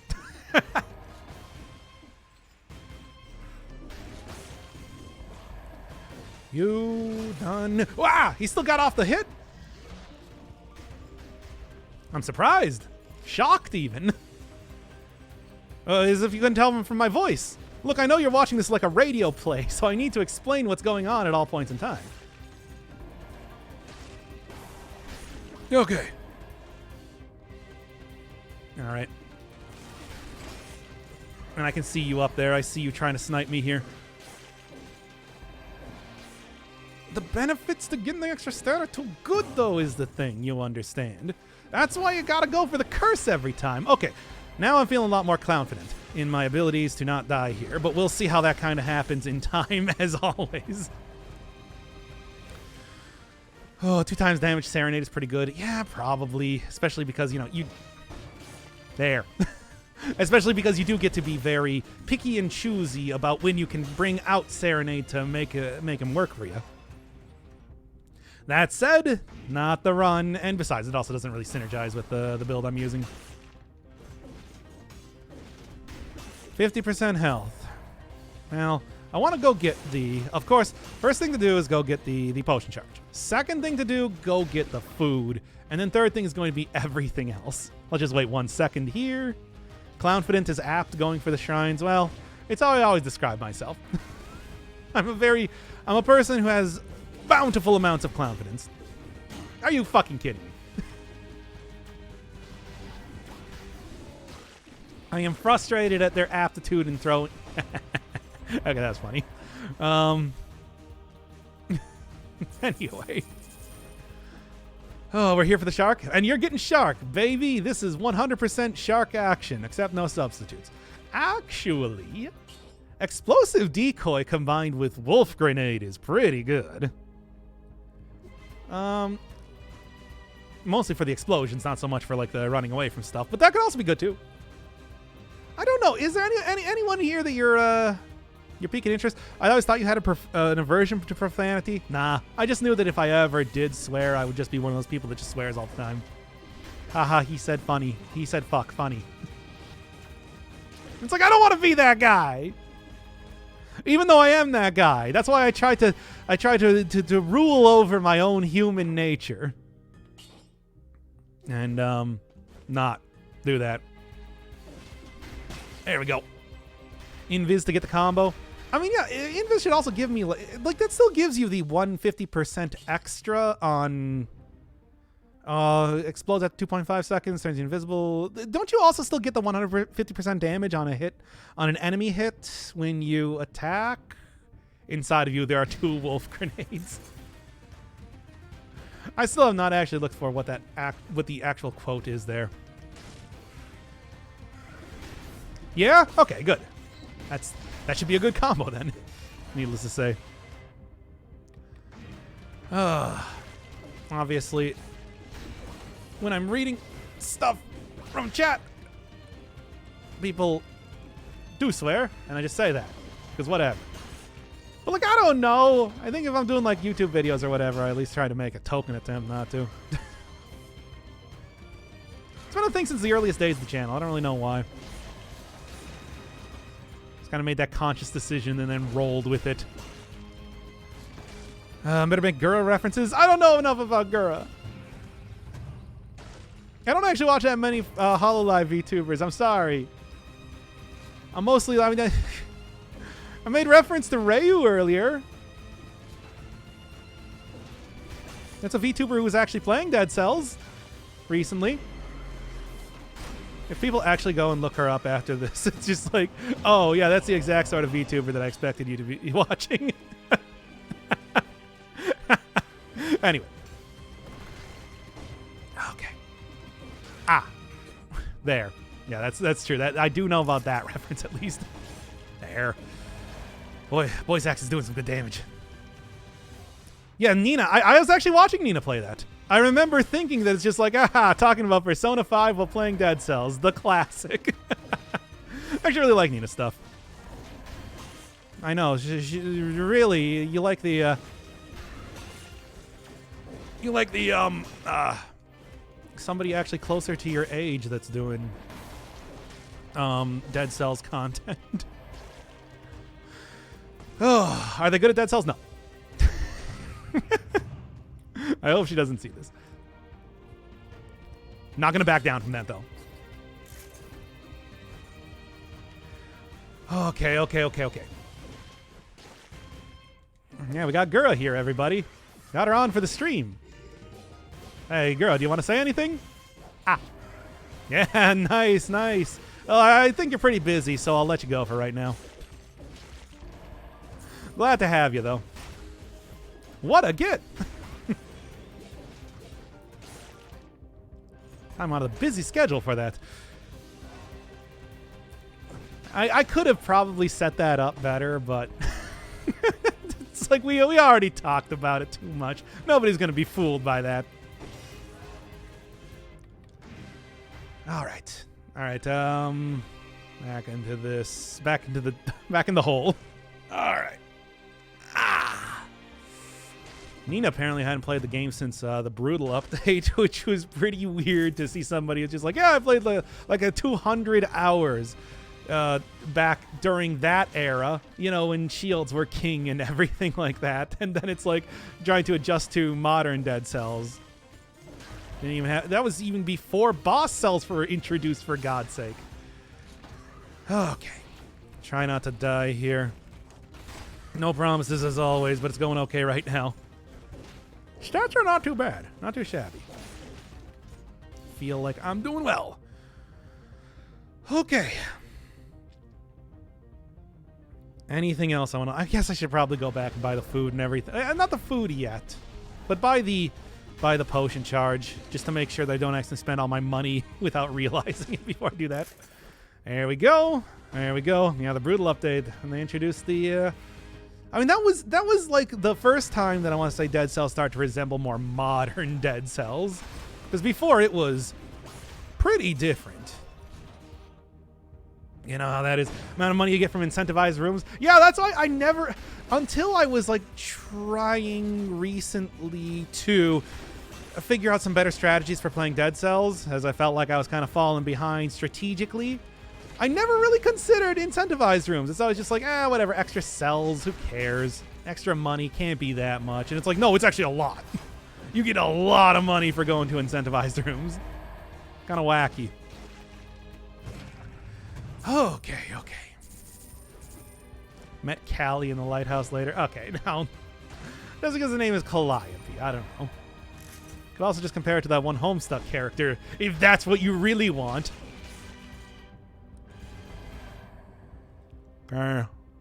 What else am I looking for? Just gonna go up here, then, like I said, go grab the food, and Oh, can continue to go into fighting the... I think I'm just going to go dip back into the regular areas after this. The non-DLC areas. Fractured Shrines is going to be getting a lot more play in the future. I don't know too much about the Undying Shores, though. I do feel pretty confident in my ability to take down... I think this build would probably go much better against the Scarecrow than it would against the hey, get out of here. This build would go a lot better against the Scarecrow than it would go against the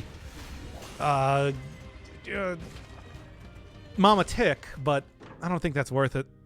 No. What else we got? What's up, Inferno? Hey, we just doing the shark run. Gura stopped by a second ago. You missed her. I'm sorry. I'm sure somebody clipped it. But aside from that, it's been a little bit of a rough go. Died to a couple curses. The weapon is quite slow and difficult to use, but overall, I think I've kind of hit a niche here where it's actually functioning all right. All right. Yeah, this build would probably not be good against the Giant. That was actually one of the problems that I had when I was using the Root Grenade. Root Grenade does not work against the Giant. Don't get the criticals there, which is something that I was sad to discover as I was doing that. Oh, didn't even need to. So you've read Homestuck almost entirely? I read up to the Megapause, and that was the point where I don't know exactly why, but basically about the point in time that Calliope was introduced. That was when I stopped reading, and I always kind of meant to go back to it, but I never did. I just sell it, whatever. Okay. Look, here's the thing. I got into that because I was reading MS Paint Adventures before that. I was reading the OG Problem Sleuth, and then when that started up, I continued to read MS Paint Adventures. What do you want from me?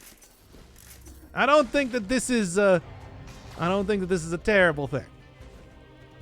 Current Tonfas is really bad with the Giant. I mean, Tonfas probably, with the whole jumping around, probably not that great when you have lava on the sides there.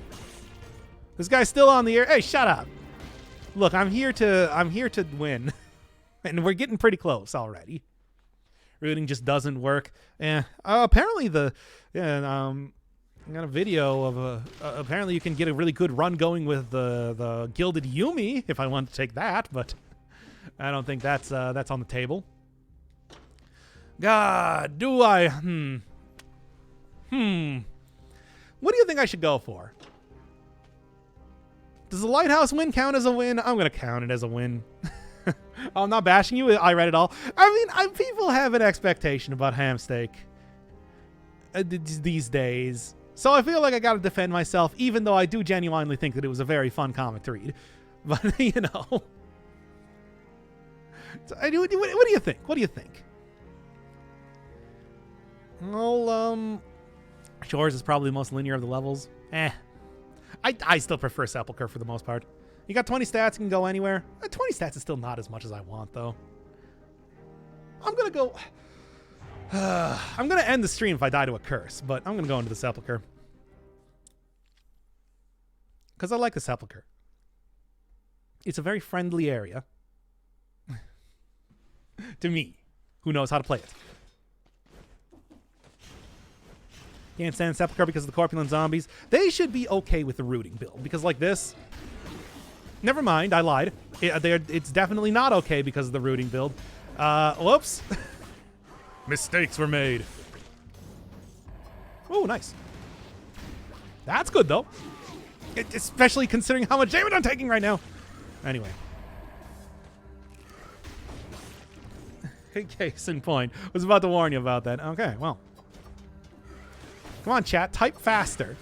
Get out your Mavis beacon and learn how to type faster then. And that's how you know I'm old. Anyway.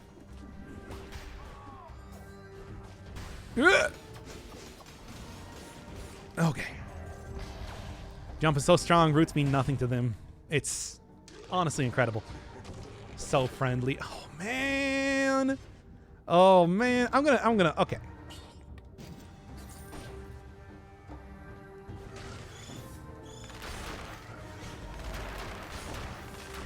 Ah!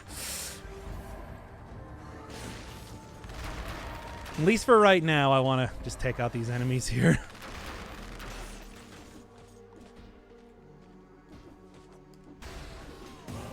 Ah, idiots. And then I might throw this in the backpack, but you know. Oh boy, oh boy, oh boy. Oh, still using Starter Shark? No, this is a very upgrade. Oh, whoops.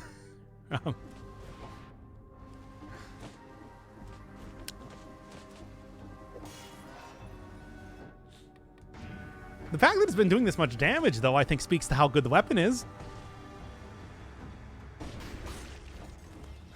Yeah. Maybe that's why it's not one-shotting? I suppose not. I thought it's because I didn't believe in myself enough. Clownfidence at its finest. Well, to be fair, in the previous runs, they were definitely upgraded and going very well.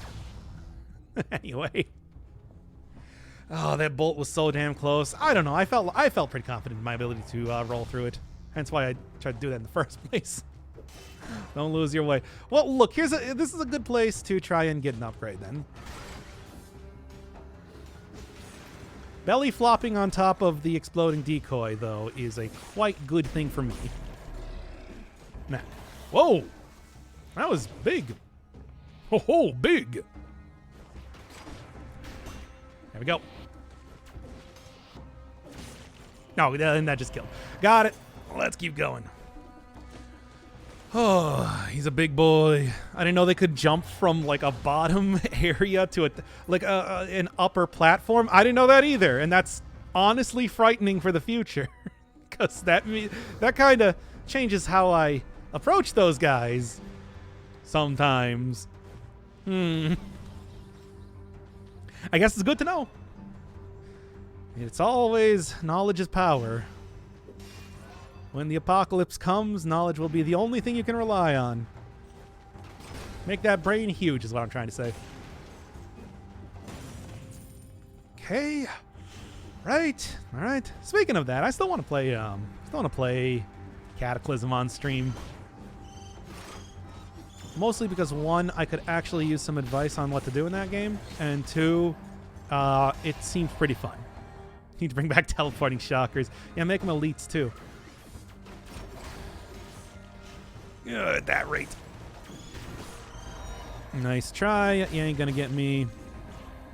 And toss for the win. Oh. Hey, Disturbed. Are you down with the sickness today? I'm alive. It's cool. Oh, I'm a little bit shocked. You know. Hey, thank you, Vesalmo, for the sub, by the way.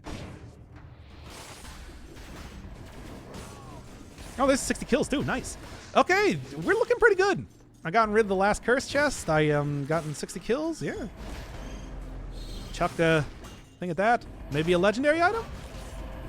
Legendary punishment is good. I kind of want to just keep what I got right now for the always. Excellent. I feel like it's been a while since I've referenced that.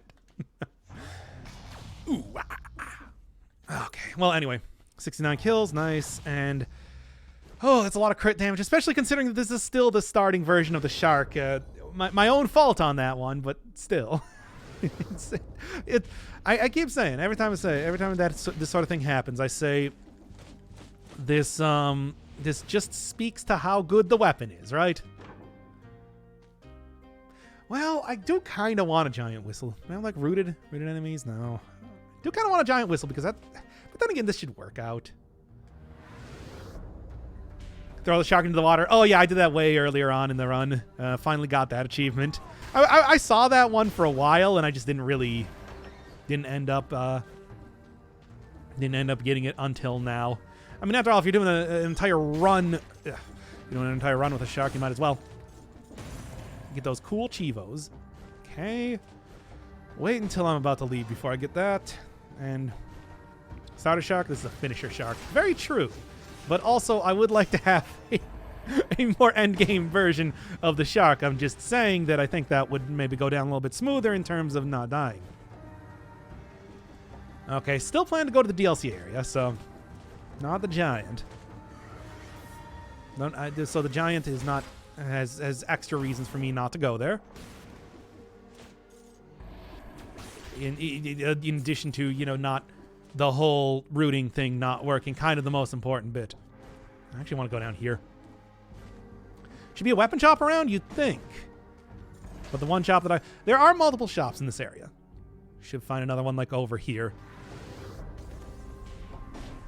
Went to the sewers on accident, now I have to fight the eye guy. Yeah, concierge is always the easiest. In fact, this weapon alone will actually totally and completely break the concierge fight.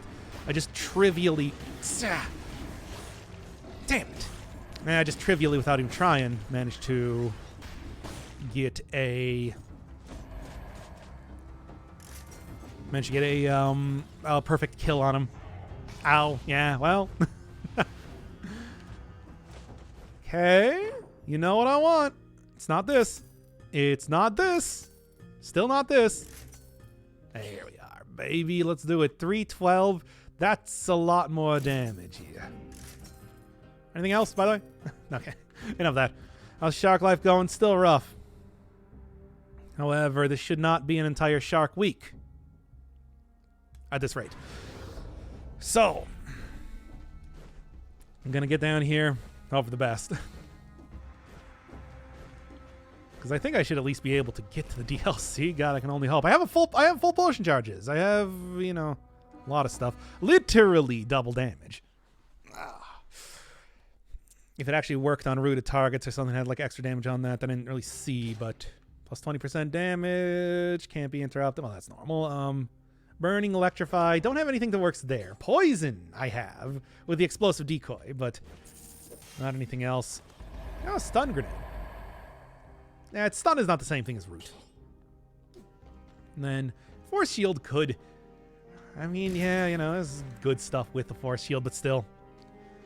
2 times damage, you hit the damage cap. I mean, I might already be doing that. I don't quite have 30 in survival, but it's pretty close. I still would like to take, at some point in time, the Giant's Whistle to the lighthouse and hopefully just one-shot every one of the characters, but still, don't think that's going to happen. All right, get in here.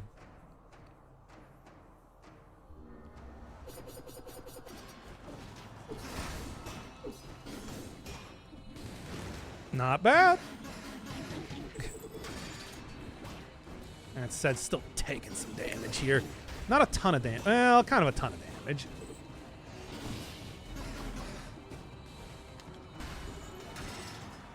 Okay. Do it like that. Ah!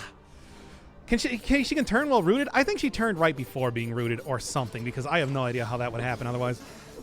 No, I guess she can. Never mind.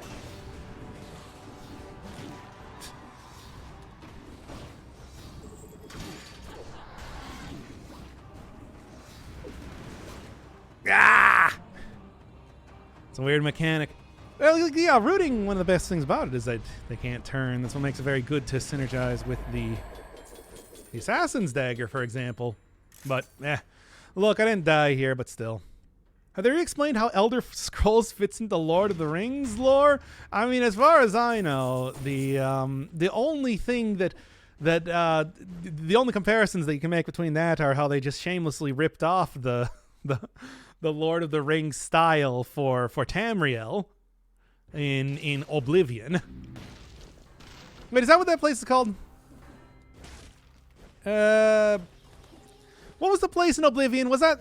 Tamriel's the name of the continent, right? I feel like I want to switch this out for something that might give me a little bit more healing. What exactly, though?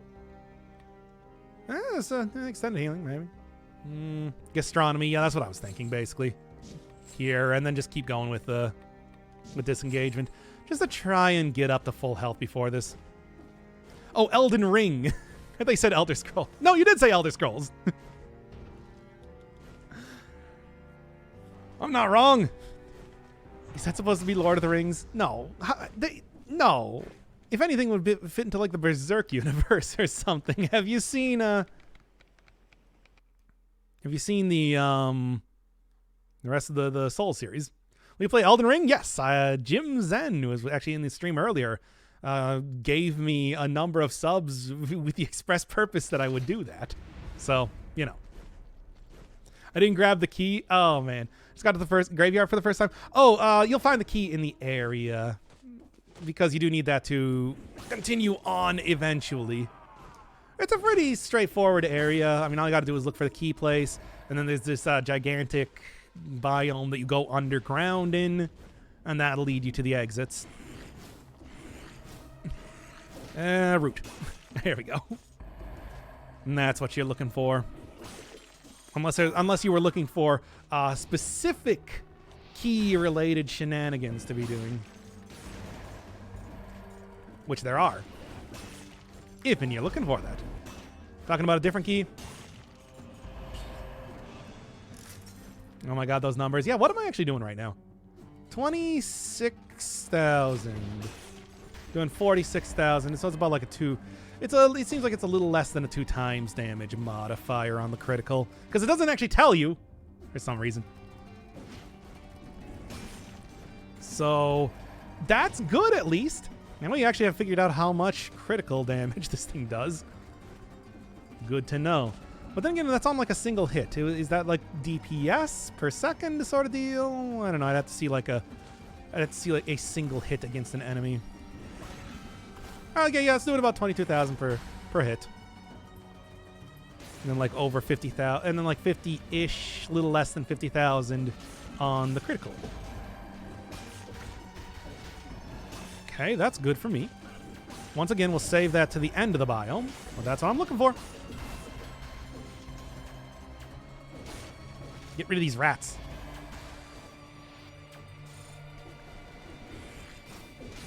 There, that'll work.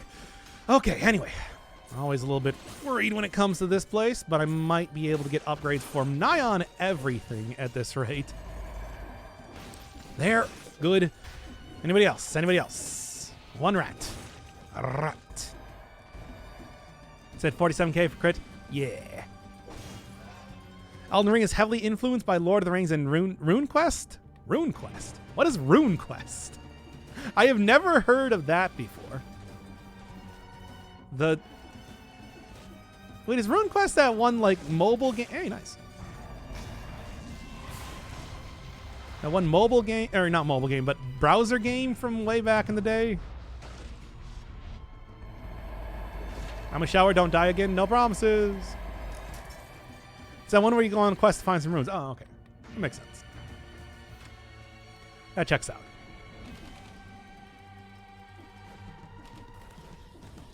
Okay, now without Poyo power, I should be able to not take as much damage.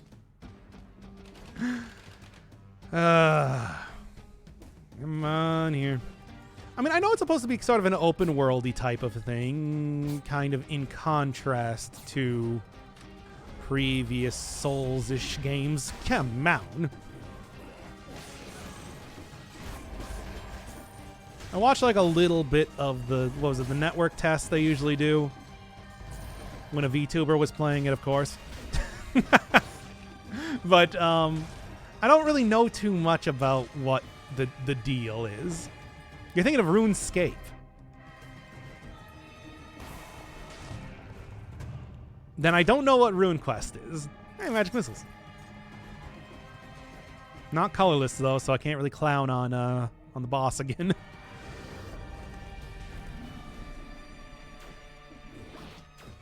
I really cannot. RuneQuest is just not ringing any bells for me. I'll just say it. I don't know what that is. It's not an elite version of. It is an elite version of those guys. Perfect. Okay. Well, got rid of it easy enough, I suppose. Okay. Oh, whoa. What's this? Notices bulge. God, but I don't know. Do I want to take it, though? We're doing the Shark run. We're not doing the Alchemic Carbine run. Yeah, I think we're just going to... I'm going to sell it.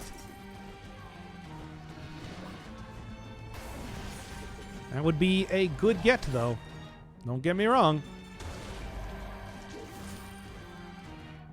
RuneQuest is pre-D&D D&D. Oh, okay.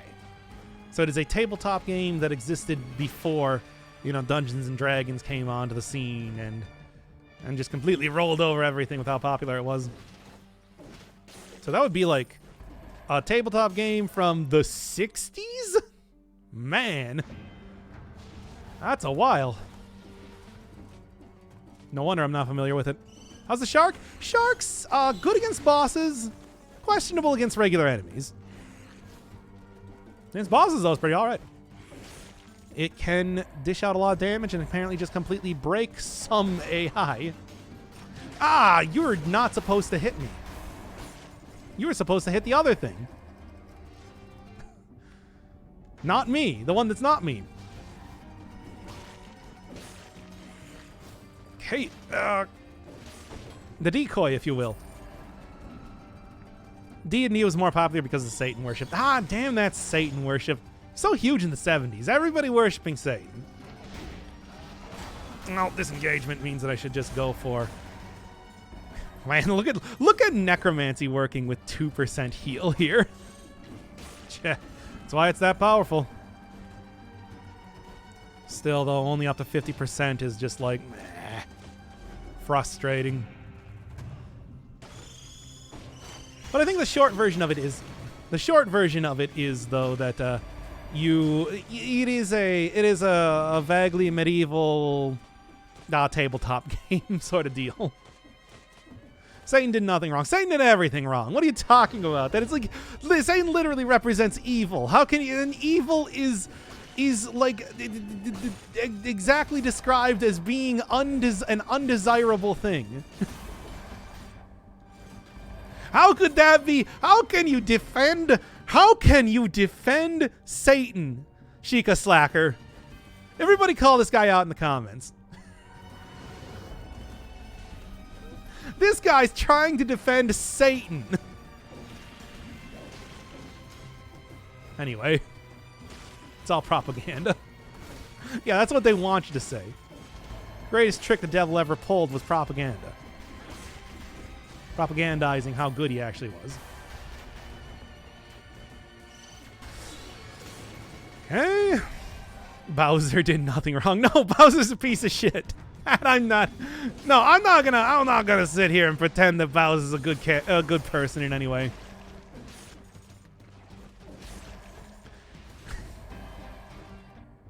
Okay, there's the exit. Ganon did nothing wrong. Ganon was explicit. Ganon was like literally the remnants of a curse of an evil god. How can you say that he did nothing wrong? He literally exists purely out of spite for all things good and wholesome. Just read the Bible. God kills millions of people. God created those people. He can kill them. What do you mean you just read the Bible? Did you just, like, while we were talking about this, you're just like, oh, time to go brush up on my Davidians. Which I just thought of because of course, Dad Vidian in chat right now. Ah! I'm alive. Against all odds. Yep. Look at that pro play. Okay. But I'm neither here nor there.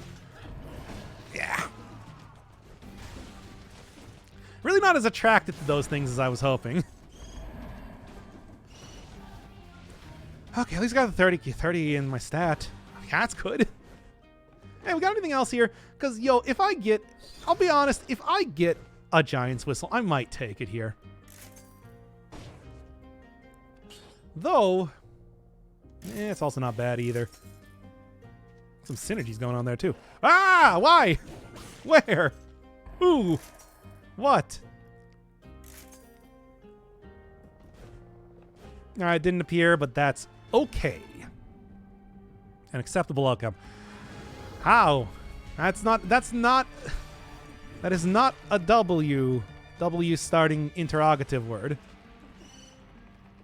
It's very clear what we were doing. I was trying to quiz you on seeing how many... Oh, I see.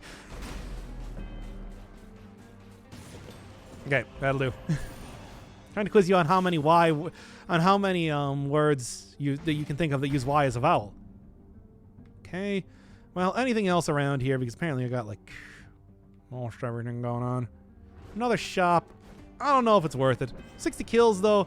You don't actually you don't actually get this benefit for 60 kills in this area, do you? For whatever reason.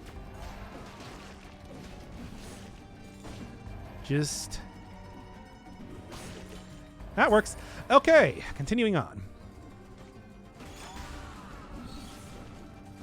Yeah, okay, so the Mutineers do not actually go for the explosive decoy, unfortunately. Okay. And them nice stretchy shrimp legs. That's good eating, baby. No, I got the 60 kills. It's fine. It's fine.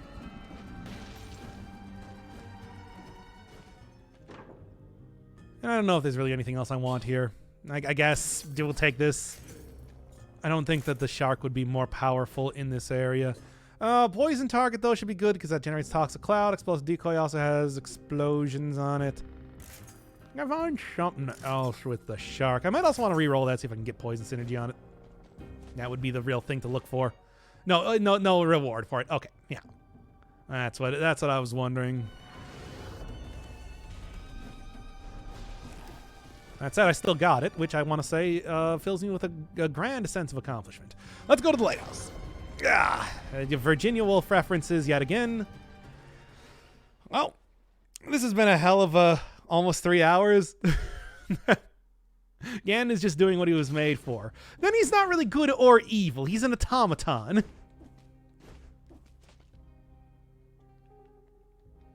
Yeah, I don't want... Okay, let me switch out here. I'm going to take... This might be a bad... No, I'm not going to take the bad choice. I'm going to take you, and disengagement. I was also thinking about maybe taking extended healing for extra healing, but...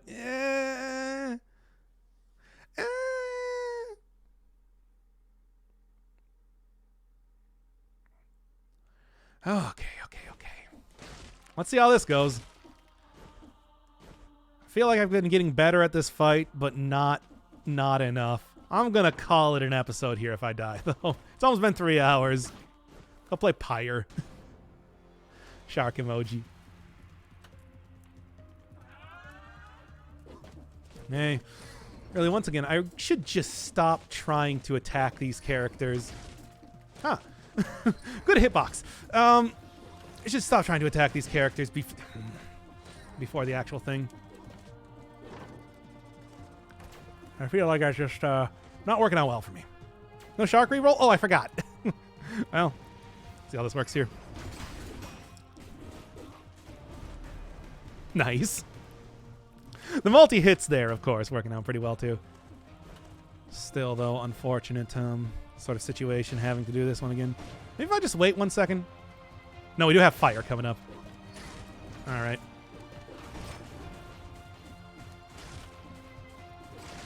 No, I didn't actually... I didn't throw down the... I thought I threw down the thing. I didn't. Didn't hit me. That was the plan. Okay. Roll through that. Okay, got the stun there. That works. Okay, that was just a upwards. Keep going. This is looking all right. This is looking perfectly okay. With gastronomy too. It's just like that's a good heal. Thank you, gastronomy. You're truly the greatest. I wonder if rifts are possible in Lighthouse. No way. Why would they do that? Okay. And there. If only I got you again. Although getting in the... Yeah, there we go. Getting into the wolf trap was pretty saucy for me. Damn it. No! Yeah, I'm just going to use a potion charge here. Yeah. That's frustrating, though. 8, 7, 6. Before the fire gets here, wait for that cooldown. Because I think I can... Yeah! Ha! Get wrecked. Okay. Now, don't actually try to fight her on her own terms. I don't have a shield for this, so this is going to be rough. I got some nice damage, though, coming off of... coming off the explosive decoy. Teleported. I guess it's kind of her shtick now, isn't it? Keep going. Yeah, I didn't lose any I didn't lose any health there. I would have been totally fine to get up to the top here. Actually, I'm not quite at the top. Okay, here we are. Whatever, at least it's a full heal and nothing else. Cleo is tough. Cleo is super tough. Case in point. Ha!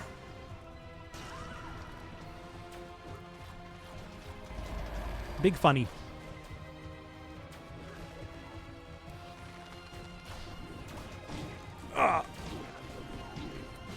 Yeah, of course.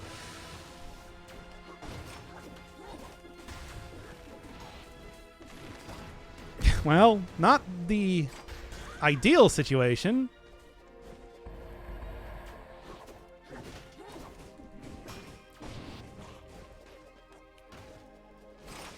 Oh, really? Wait until she's done attacking, really. Hup. Yep.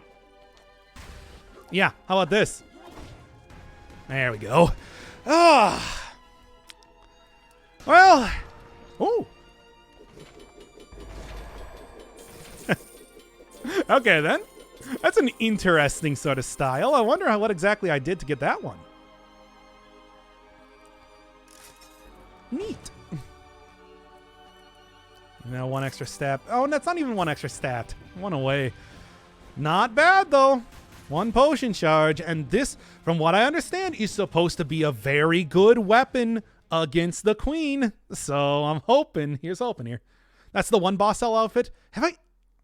No, I've definitely fought these characters on, like, 5-cell difficulty before. What? How did I miss all these outfits? I don't understand. Shark VIP. Hey, Shark actually did do... When I actually got Shark hits in there... Oh, they were bugged. Okay. Okay. That clears it up.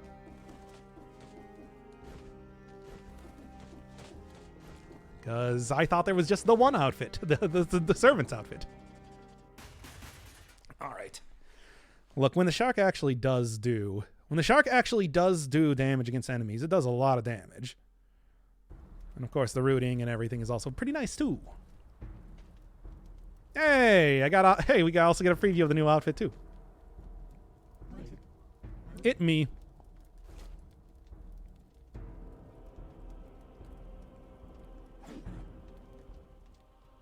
Now start floating towards me here.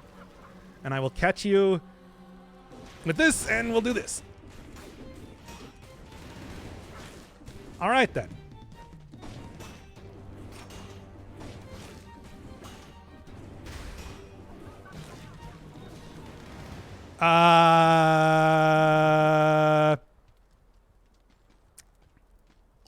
Well then.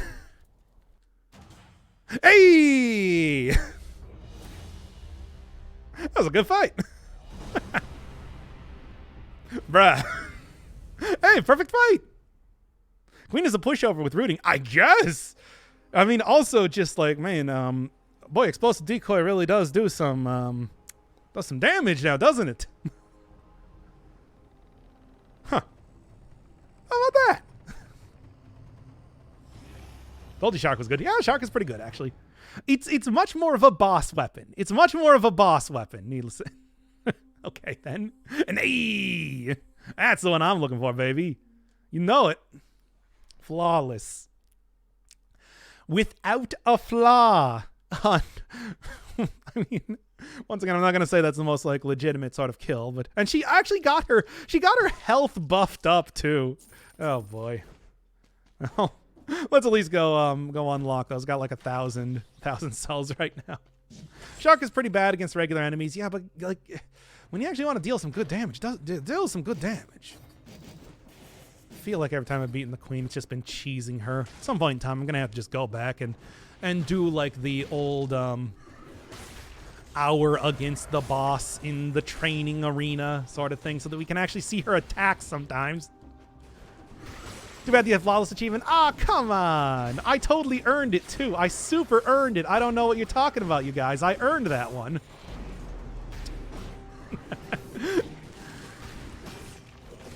Like, truly, it was my expert playing All right, anyway. Queen v Queen with her own sword. Just tuned in what happened. I just flawlessed the Queen boss on 5-cell mode with the Shark. Well, with the Shark. Well, the Shark was a contributing factor. It was something. Yeah, Shark's just like a straight upgrade to the Nutcracker. I think that's the real thing to take away from this more than anything else. But we will go at least unlock. And then I got to go download the VOD because I haven't been recording this the entire time. I didn't realize all these runs were going to be something interesting to talk. Were going to be something interesting to talk about. Queen weapon with the back magnetation. Yeah, I saw they fixed that now. So it actually does like the reality slices. Really don't need to be. What? No, I want this over the top. Yeah, there we go. I mean, the Shark really did do a lot of damage in that fight, but the real thing was, yeah, did you see the explosive decoy working? Boy, that can dish out some damage, my dude. You only deal the chunkiest of crits. Yeah, Nutcracker. It's like the Nutcracker, except I think it just has more stuff going on. Motion Twin has been watching way too many DMC videos. Why wouldn't you? Why wouldn't you wanna? All right, let's get out of here. Get me those things unlocked, and then we'll end the stream here. It was mostly the decoy. Well, yes, that's what brought it like halfway down, but then Shark definitely took us to the end. Why am I going in here? I am just doing this to unlock the outfits. With the 1,000 cells that I have right now. Yeah, baby. That's me. And actually not even enough to unlock the spicy. Which apparently is going to be a pizza, it seems. But of course, I want to go get the key decoy showcase. That's okay. Decoy has been a weird showcase sort of thing. I meant to restart that. How much of the 3 DLCs unlock content-wise? It is basically an entire extra side of the game that you can go down if you want to, including an ending. Not that the ending is like super amazing, but it is something. You got like an alternate first boss, alternate second boss, and then alternate final boss. With areas for each of them. It's pretty all right. Oh, it actually kind of like shines a little bit more. I think it's the really thin legs and like the halo thing really makes so you can see like the shine and everything. Neat. Okay, but that is the stream for the day then. Yeah, they're only like $5. Yeah, I got the beat the queen without taking a single hit achievement. Cool Chivo. So, anyway, that is. I bought all 3 in a bundle for $7. Yeah, I think it's worth $7. I don't know. I think it adds quite a bit to the game, and it's like $7. It's worth it. It is not a huge. It's not a huge amount of cash money to be paying. Okay, well, that will be the stream for today. It is almost 2 a.m. Said I was going to be streaming at 4, and no, I'm not. But well, that was interesting to have like that. That's very reminiscent of how with Mushroom Boy and the loot, I beat the 5-boss cell boss without taking a hit. Even though, yeah, I didn't get the achievement for that, and it didn't have the outfit there at the time, but great run. Hey, thanks.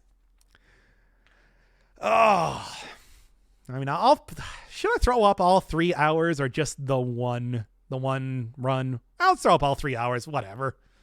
Hey, the content's fine.